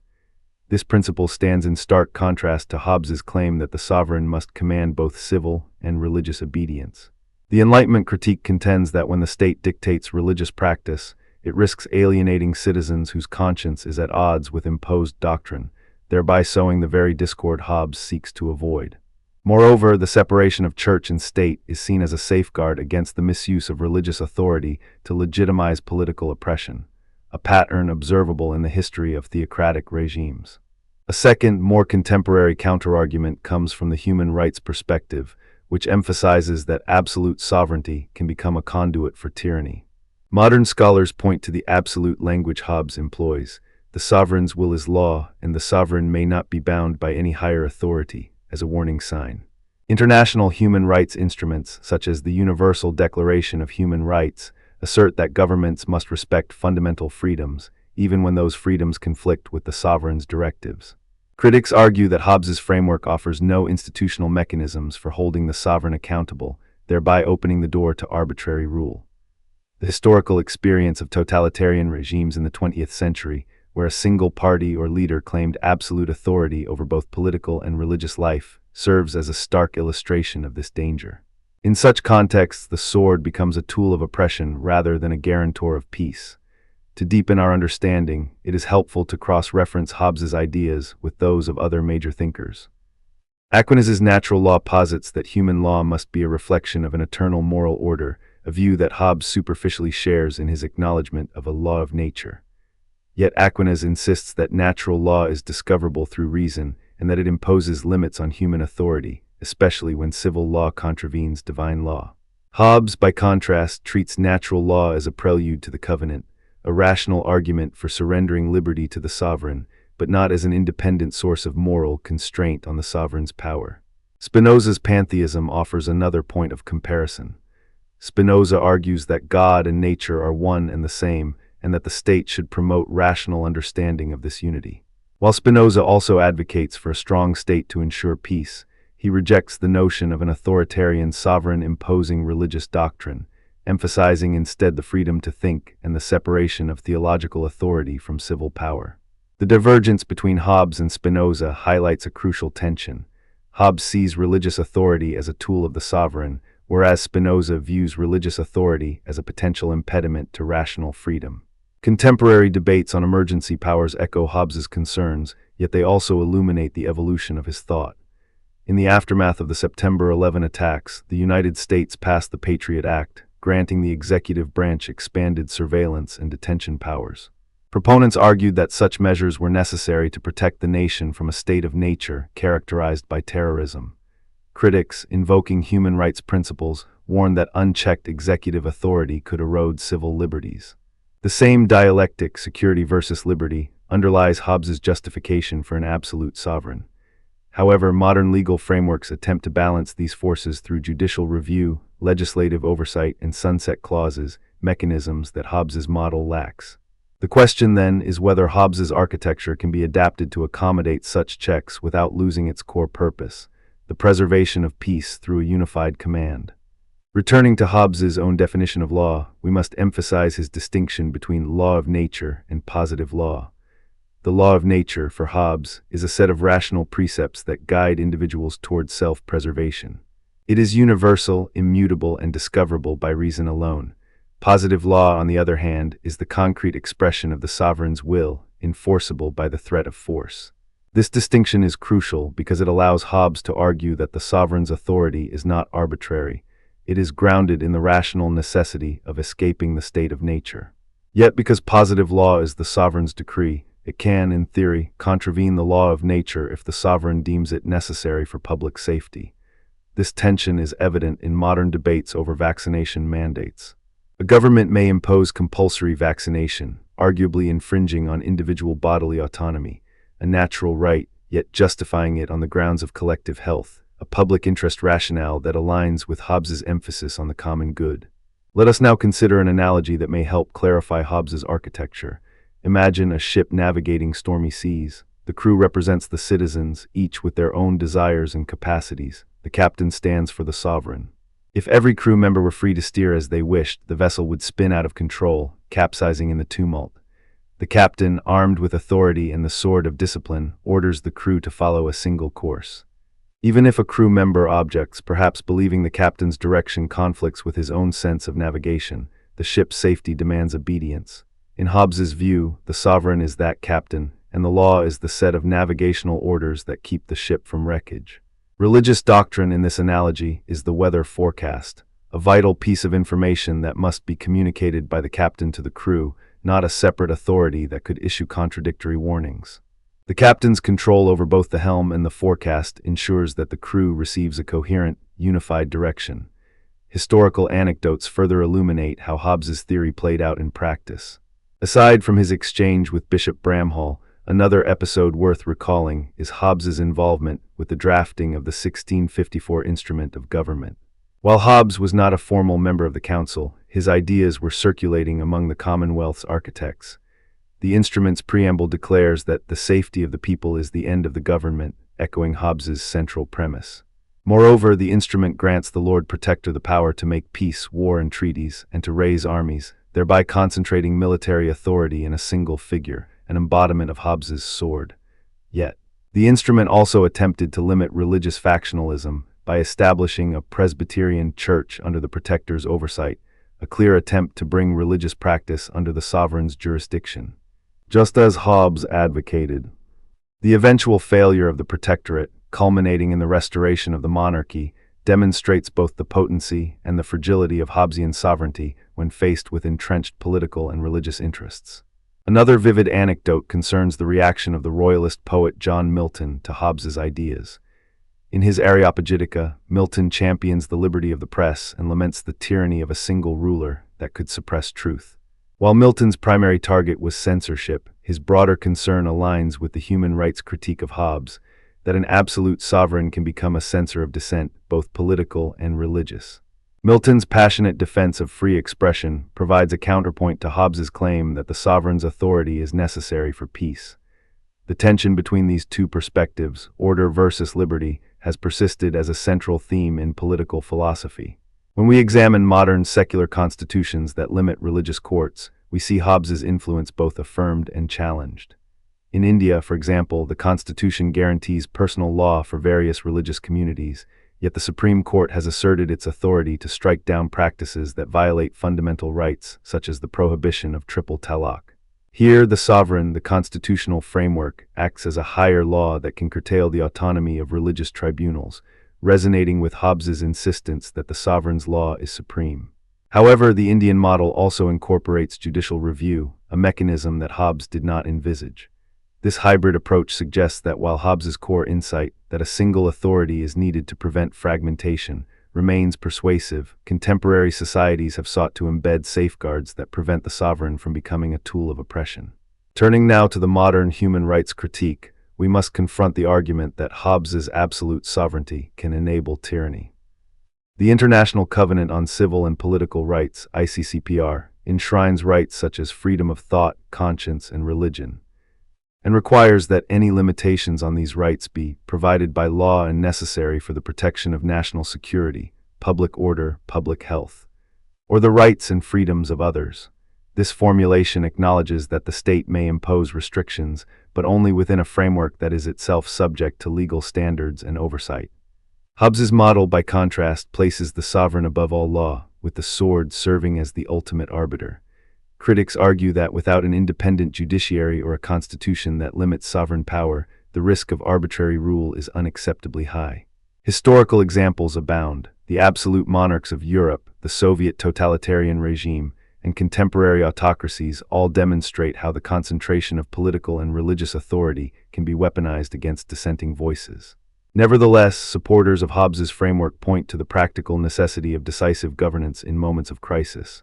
The COVID-19 pandemic, for instance, revealed how fragmented authority can impede swift action. In countries where federal and state authorities clashed over mask mandates, travel restrictions, and vaccination policies, the public health response suffered.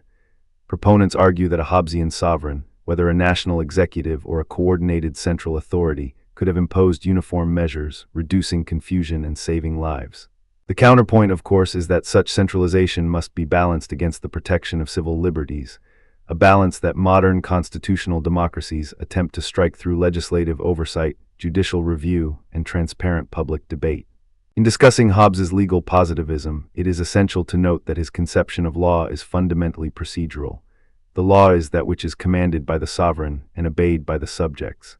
The content of the law, whether it pertains to taxation, military conscription, or religious observance, is secondary to the fact that it emanates from a single source. This procedural focus distinguishes Hobbes from natural law theorists who argue that law must conform to moral principles independent of any authority. Hobbes's view anticipates later legal positivists such as John Austin, who famously defined law as a command issued by a sovereign backed by a threat of sanction. Yet Hobbes's philosophical justification for the sovereign's authority, grounded in the fear of the state of nature, adds a moral dimension that pure legal positivism often lacks. He is not merely describing a fact about legal systems, he is offering a normative claim that the sovereign's authority is necessary for human survival. The implications of Hobbes's architecture for modern governance are manifold. First, his insistence on a unified legal system suggests that policymakers should strive for coherence in legislation, avoiding contradictory statutes that could create jurisdictional gaps. Second, his view that the sovereign must command religious observance raises questions about the appropriate degree of state involvement in religious education, public prayer, and the regulation of religious symbols. In secular democracies, this tension is navigated through the principle of neutrality. The state refrains from endorsing any particular faith while ensuring that religious practices do not infringe upon public order. Third, Hobbes's emphasis on the sword as a guarantor of compliance underscores the importance of credible enforcement mechanisms, police, courts, and, in extreme cases, the military, to maintain the rule of law. Yet the modern emphasis on proportionality and due process reflects a departure from Hobbes's more absolutist stance. To illustrate the practical relevance of Hobbes's ideas, consider the case of a nation that imposes a nationwide curfew during a natural disaster, such as a hurricane. The government, invoking emergency powers, orders all citizens to stay indoors after sunset, imposes fines for violations, and deploys the National Guard to enforce the curfew. The rationale is clear. Uncoordinated movement could hamper rescue operations, endanger lives, and exacerbate the disaster's impact. From a Hobbesian perspective, the curfew is a legitimate exercise of sovereign authority, necessary to prevent a return to the state of nature, where individuals act solely in self-interest, potentially causing chaos. Critics, however, might argue that such measures infringe upon personal liberty and could be abused if the emergency is prolonged. This tension mirrors the broader debate over emergency powers. The sovereign's sword must be wielded judiciously, lest it become a permanent instrument of control. Another modern scenario involves the regulation of religious arbitration in family law. In some jurisdictions, parties may voluntarily submit to a religious tribunal to resolve divorce or inheritance disputes. While this can provide culturally sensitive outcomes, it also raises concerns when the religious rulings contravene gender equality or child protection standards enshrined in secular law. When a secular court overrides a religious tribunal's decision, it reasserts the primacy of the sovereign's law, echoing Hobbes's claim that the sovereign must be the ultimate source of legal authority. Yet the existence of a procedural safeguard, judicial review, ensures that the sovereign's power is exercised within a framework that respects fundamental rights, addressing the human rights critique of Hobbes's absolutism. In reflecting upon Hobbes's legacy, we must recognize that his architecture was designed for a world emerging from civil war, where the immediate priority was the cessation of violence. The Leviathan was not a blueprint for a perfect society, it was a pragmatic solution to a pressing problem. The philosopher himself acknowledges the imperfections of his design, noting that the sovereign is not a perfect man. He is a man made to be a king. This admission opens the door for subsequent thinkers to refine, critique, and adapt his ideas. Locke, for instance, retains the social contract but replaces Hobbes's absolute sovereign with a government limited by natural rights and subject to the consent of the governed. Rousseau later reimagines the sovereign as the general will of the people, a collective authority that can be withdrawn if it fails to serve the common interest. Spinoza, while sharing Hobbes's concern for order, emphasizes the rational understanding of God's nature, thereby reducing the need for coercive religious authority. These evolutions demonstrate that Hobbes's architecture, while foundational, is not immutable. Nevertheless, the core insight that a cohesive authority is essential to prevent the descent into disorder remains compelling. In an age where digital communication can amplify dissent, where pandemics can threaten public health, and where religious extremism can inspire violence, the question of how to balance unified authority with the protection of individual freedoms is as urgent as ever. Hobbes's argument that the right of nature is a liberty each man hath to use his own power as he will himself for the preservation of his own nature invites us to consider whether the surrender of certain liberties to a sovereign is a necessary trade-off for collective security. The answer perhaps lies in the nuanced institutions that modern societies have built. Constitutions that delineate the scope of sovereign power, independent judiciaries that review the use of that power, and transparent democratic processes that hold the sovereign accountable. In conclusion, Hobbes's conception of the sovereign as both a political and religious authority, his justification for a unified legal system, and his controversial stance on the relationship between church and state form a complex, interwoven tapestry. By grounding his arguments in the fear of the state of nature, defining law as the sovereign's command backed by the sword, and insisting on the indivisibility of authority, Hobbes offers a powerful, if unsettling, vision of order. The historical debates with Bishop John Bramhall, the influence on the 1654 instrument of government, and the echoes of his ideas in modern pandemic responses and constitutional limits on religious courts illustrate both the durability and the contestation of his thought. Counterarguments from Enlightenment advocates of separation of church and state, and from contemporary human rights critics who warn against absolute sovereignty, remind us that Hobbes's architecture must be continually examined, tempered, and, where necessary, reconfigured. Cross-references to Aquinas' natural law, Spinoza's pantheism, and current discussions on emergency powers enrich our understanding of the philosophical lineage that both supports and challenges Hobbes. Ultimately, engaging with Hobbes invites us to reflect on the delicate balance between security and liberty, between the power of the sovereign and the rights of the individual, a balance that remains at the heart of political philosophy and public policy today. When we step back from the thunderous immediacy of Thomas Hobbes's Leviathan, we find ourselves in a landscape that stretches across 3 centuries, across continents, across wars and pandemics, across the flickering screens of our digital age. The legacy of Hobbes is not a static monument but a living conversation, a dialogue that has been taken up, twisted, defended, and dismantled by thinkers as diverse as John Locke, Jean-Jacques Rousseau, Karl Marx, Michel Foucault, and even the post-structuralist currents that follow them. In this segment, we will wander through that conversation, tracing the reception of Hobbes's ideas from the 18th century to the present day, highlighting the key critiques that have shaped modern political thought, and then turning our gaze to 2 very recent arenas where Hobbesian reasoning resurfaces with unsettling clarity. The justification of strong executive powers during crises such as the COVID-19 pandemic, and the debates over surveillance and the state of exception in our increasingly digital societies. Along the way, we will meet the libertarian defense that claims an unexpected kinship between Hobbes and Ayn Rand. We will hear the communitarian argument that insists social bonds transcend any contractual foundation. And we will pause for 2 vivid anecdotes, a Cold War revival of Hobbesian deterrence theory in the 1970s, and a 2010s academic conference that dared to pair Hobbes with artificial intelligence. We will cross-reference contemporary philosophers, Judith Butler's reflections on power, Michael Walzer's theory of just war, and Carl Schmitt's notion of the sovereign exception, to show how Hobbes's specter continues to haunt the corridors of international relations, legal theory, and even popular culture. By the end, we will be left with a calm, reflective question. Why does Hobbes's bleak view of human nature still provoke such relentless debate? Let us begin in the 18th century, a time when the Enlightenment was in full bloom, and the very idea of a social contract was being reimagined in the salons of Paris and the coffee houses of London. John Locke, often cast as Hobbes's antithesis, opened his second treatise of government with a gentle repudiation. The state of nature has a law of nature to govern it, which obliges everyone.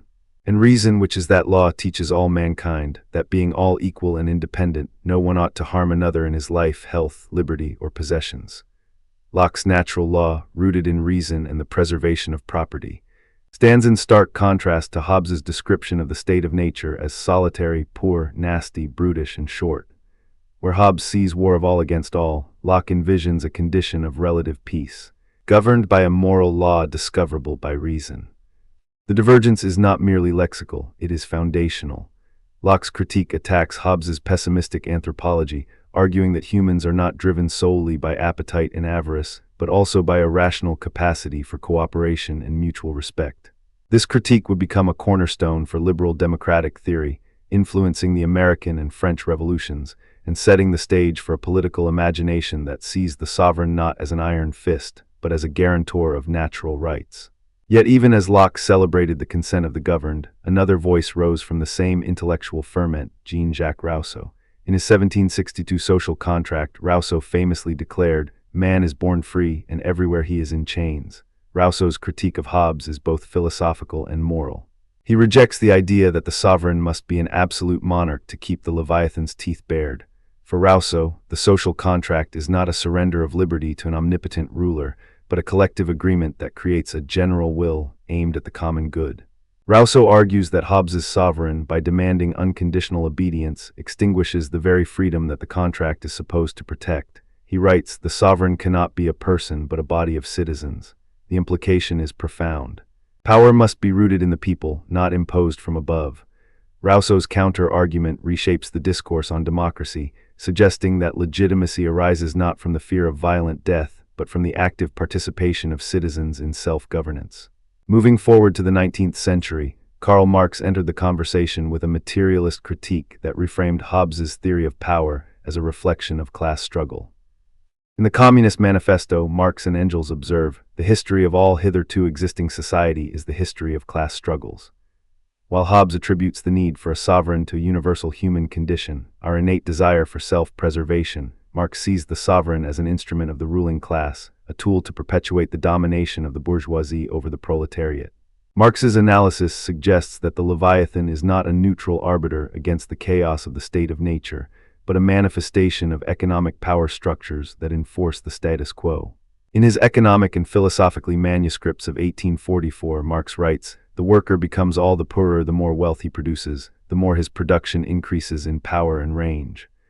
Hobbes's sovereign, then, is an ideological veil that disguises the exploitation inherent in capitalist relations. This critique opened a whole new avenue of thought, where Hobbesian authority is examined through the lens of class, exploitation, and historical materialism. In the 20th century, the post-structuralist turn added yet another layer of critique. Mitchell Foucault, in his seminal work Discipline and Punish, interrogates the very mechanisms by which power is exercised and internalized. He famously declares, "Power is everywhere." Not because it embraces everything, but because it comes from everywhere. Foucault's genealogical method uncovers the subtle, diffuse forms of power that Hobbes's sovereign seems to overlook. Where Hobbes posits a central authority that imposes order through the threat of violence, Foucault reveals a network of institutions, prisons, schools, hospitals, that discipline bodies and shape subjectivities. In this view, the Leviathan is not a monolithic beast, but a multiplicity of disciplinary practices that produce the very self that Hobbes claims must be restrained. The post-structuralist critique thus challenges the adequacy of Hobbes's model in accounting for the complex, decentralized nature of modern power. Even within the post-structuralist sphere, Judith Butler offers a nuanced perspective on power that resonates with Hobbesian concerns while simultaneously subverting them. In Gender Trouble, Butler argues that gender is performative, a repeated set of acts that produce the illusion of a stable identity. This insight can be extended to the sovereign. The authority of the Leviathan is performed through rituals, language, and law, creating the appearance of a cohesive, singular power. Butler's emphasis on performativity suggests that the sovereign's legitimacy is not merely a matter of brute force, but of ongoing social enactments that can be contested and reconfigured. This aligns with Hobbes's recognition that the sovereign's power rests on the collective agreement of subjects, yet it also opens space for resistance, showing that the Leviathan's grip can be loosened through subversive performances. The 20th century political theorist Carl Schmitt, perhaps one of the most controversial figures in the reception of Hobbes, directly engages with the concept of the state of exception. In his 1922 essay Political Theology, Schmitt famously declares, "Sovereign is he who decides on the exception, Hobbes is sovereign. Who holds the ultimate authority to declare war, make peace, and enforce law," appears to anticipate Schmitt's notion that the true power of the state lies in its ability to suspend the normal order in moments of crisis. Schmitt's reading of Hobbes underscores the idea that the sovereign's legitimacy is contingent upon the capacity to suspend the law when the law itself cannot address an emergency. This insight has reverberated through contemporary debates about emergency powers, especially in the wake of global crises. From these early critiques, we move into the contemporary arena, where Hobbes's ideas are invoked not only in academic treatises, but in the very fabric of policy decisions. The COVID-19 pandemic, which swept the globe in early 2020, offers a stark illustration of Hobbesian reasoning re-emerging in the public sphere. Governments faced with an invisible virus that threatened to plunge societies back into a state of nature, where fear, scarcity, and competition could reign, turned to strong executive powers to impose lockdowns, mandate mask wearing, and centralize vaccine distribution. In the United Kingdom, for example, the Emergency Powers Act of 2020 granted the Prime Minister and health authorities sweeping authority to restrict movement, close businesses, and enforce quarantine. The rhetoric accompanying these measures echoed Hobbes's own justification for a sovereign. The safety of the people demands a powerful authority that can act decisively against the common threat. Critics argued that such powers risked eroding civil liberties, yet supporters countered that without a decisive sovereign, the pandemic would have devolved into a chaotic scramble for resources, a modern manifestation of the war of all against all. A parallel example can be found in the ongoing debates over digital surveillance and the state of exception in contemporary societies. The rise of big data, facial recognition technologies, and algorithmic policing has prompted governments to argue for expanded surveillance capacities, often framed as necessary to protect public safety and national security. In the United States, the Patriot Act, originally passed in the aftermath of 9/11, has been repeatedly renewed and expanded, granting law enforcement agencies broad powers to monitor communications. In the European Union, the General Data Protection Regulation, GDPR, attempts to balance privacy rights with the legitimate interests of security agencies, yet the tension remains palpable. Hobbes's Leviathan, with its insistence that the sovereign must have the means to enforce order, appears in the language of policymakers who claim that, in times of crisis, we must empower the state to act swiftly, even if that means temporarily suspending certain liberties. The philosopher's vision of a powerful sovereign who can command obedience under the threat of punishment resonates deeply with the modern justification for digital surveillance regimes. But Hobbes's legacy is not unchallenged. In the libertarian tradition, a surprising reinterpretation emerges, one that draws upon Ayn Rand's objectivist philosophy to claim a kinship with Hobbes's emphasis on strong authority, though this reading is highly contested. Libertarians such as Murray Rothbard have argued that Hobbes's social contract is, at its core, a rational agreement to delegate the use of force to a central authority in exchange for protection of life, liberty, and property. They contend that Hobbes's sovereign is a necessary, albeit limited, instrument to prevent the chaos of the state of nature, and that the sovereign's power should be strictly circumscribed to the protection of individual rights. Ayn Rand herself, in her novel Atlas Shrugged, praises the heroic individual who stands against the collectivist Leviathan, but also acknowledges that the only proper function of government is to protect man's rights.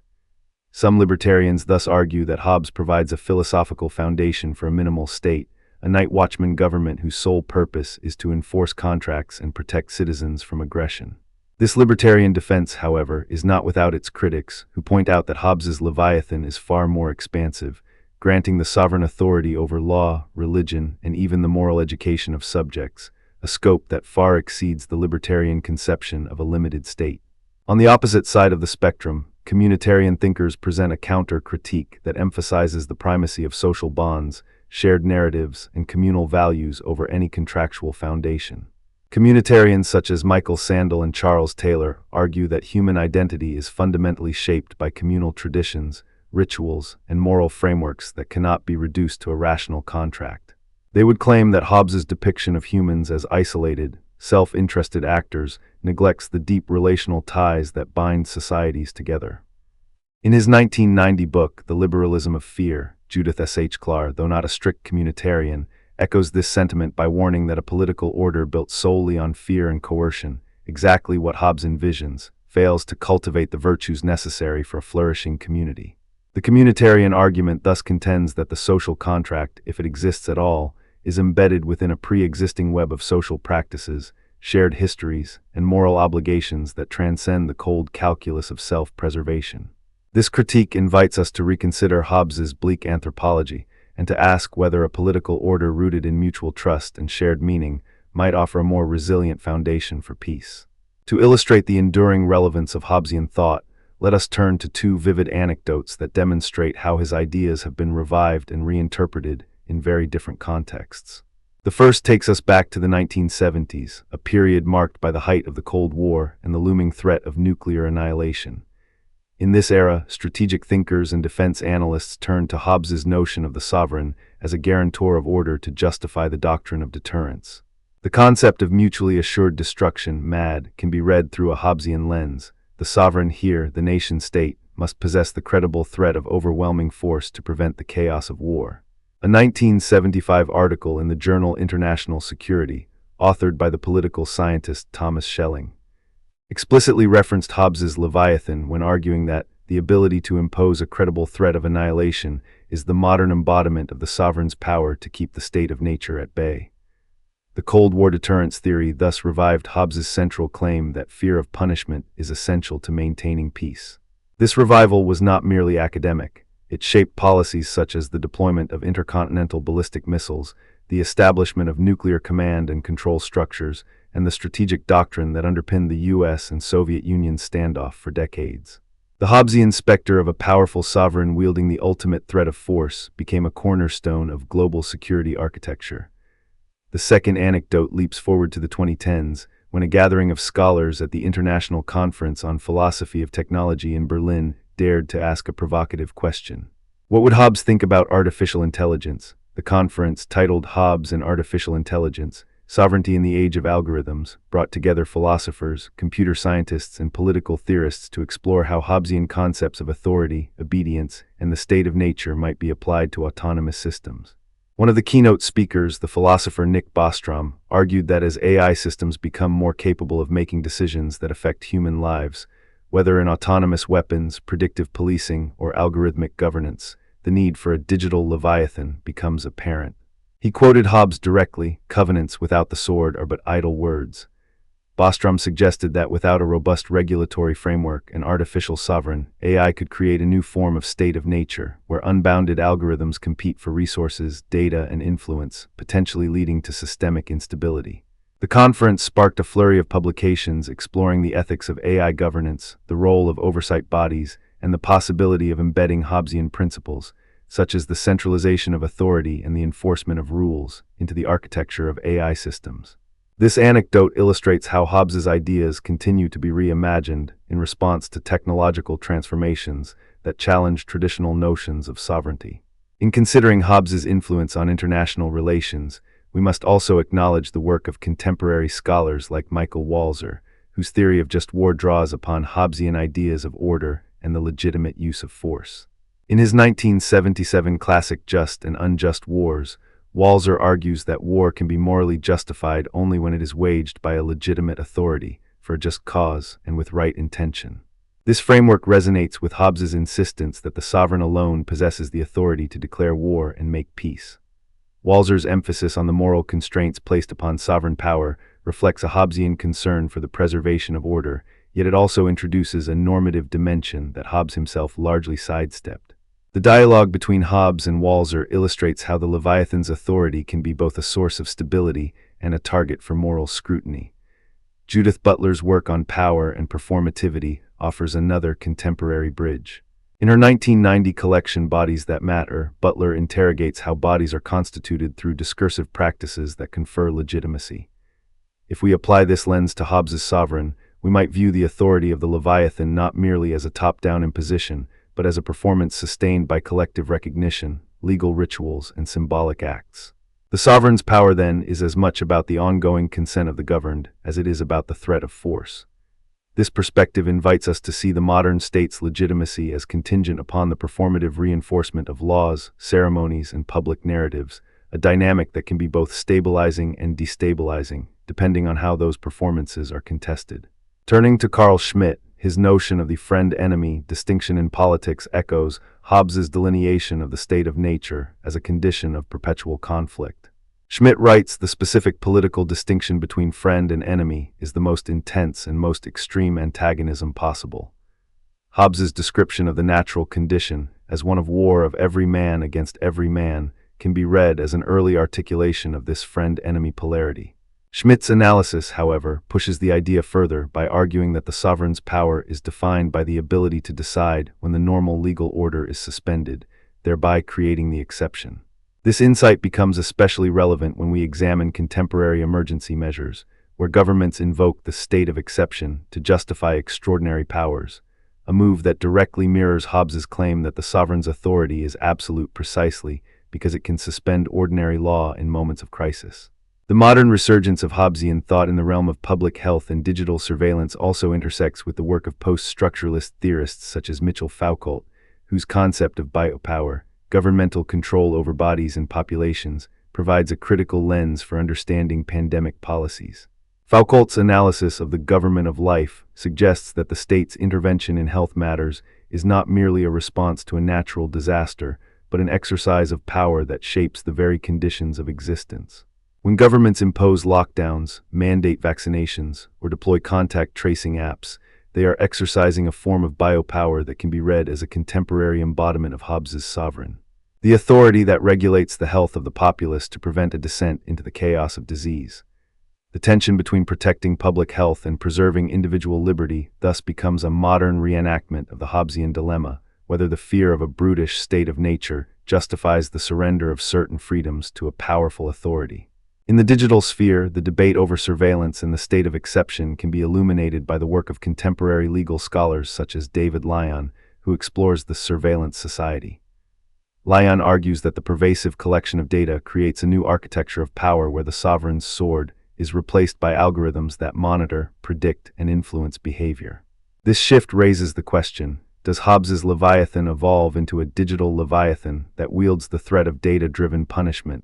The answer is not straightforward. While Hobbes emphasized the physical capacity to enforce obedience through force, today the capacity to enforce obedience may lie in the subtle coercion of data, knowing what you are likely to do and nudging you accordingly. This transformation of power invites a fresh reading of Hobbes's claim that the fear of death, the fear of punishment, is the greatest motivator of human behavior.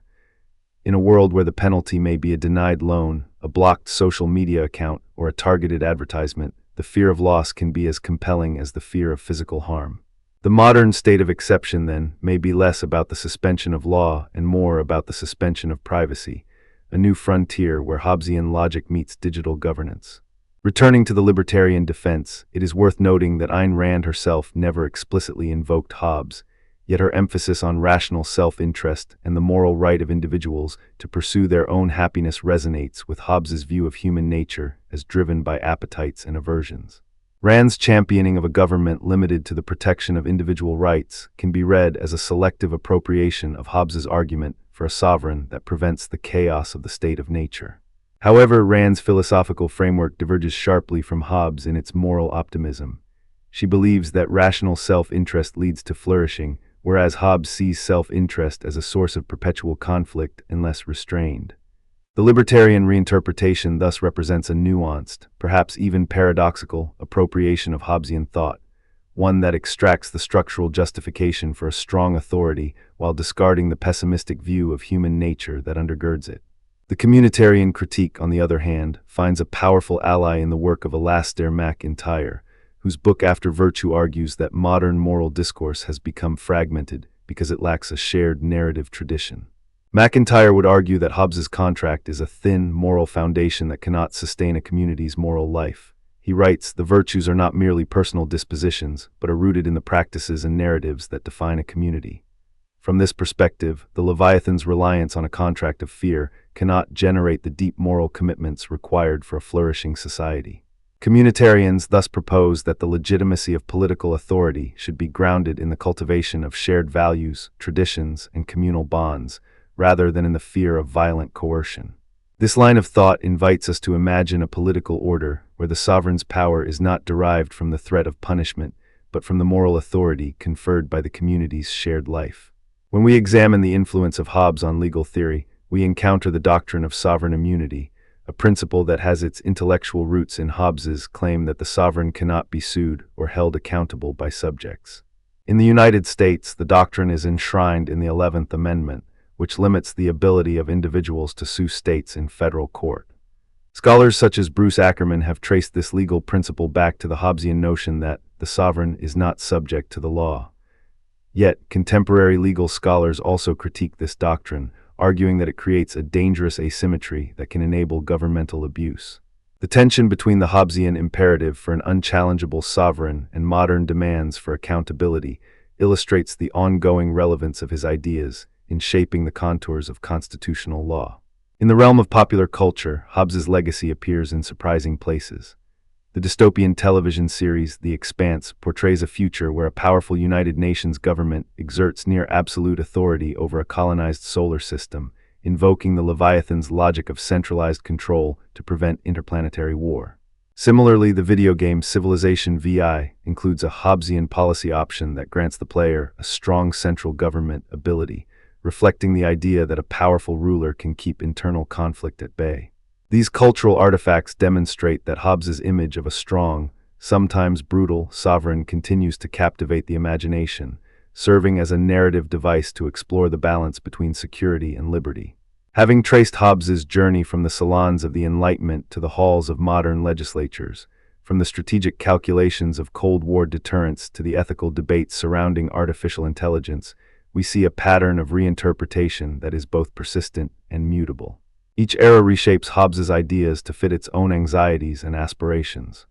The 18th century liberal critics seized upon his pessimism to argue for natural rights and limited government.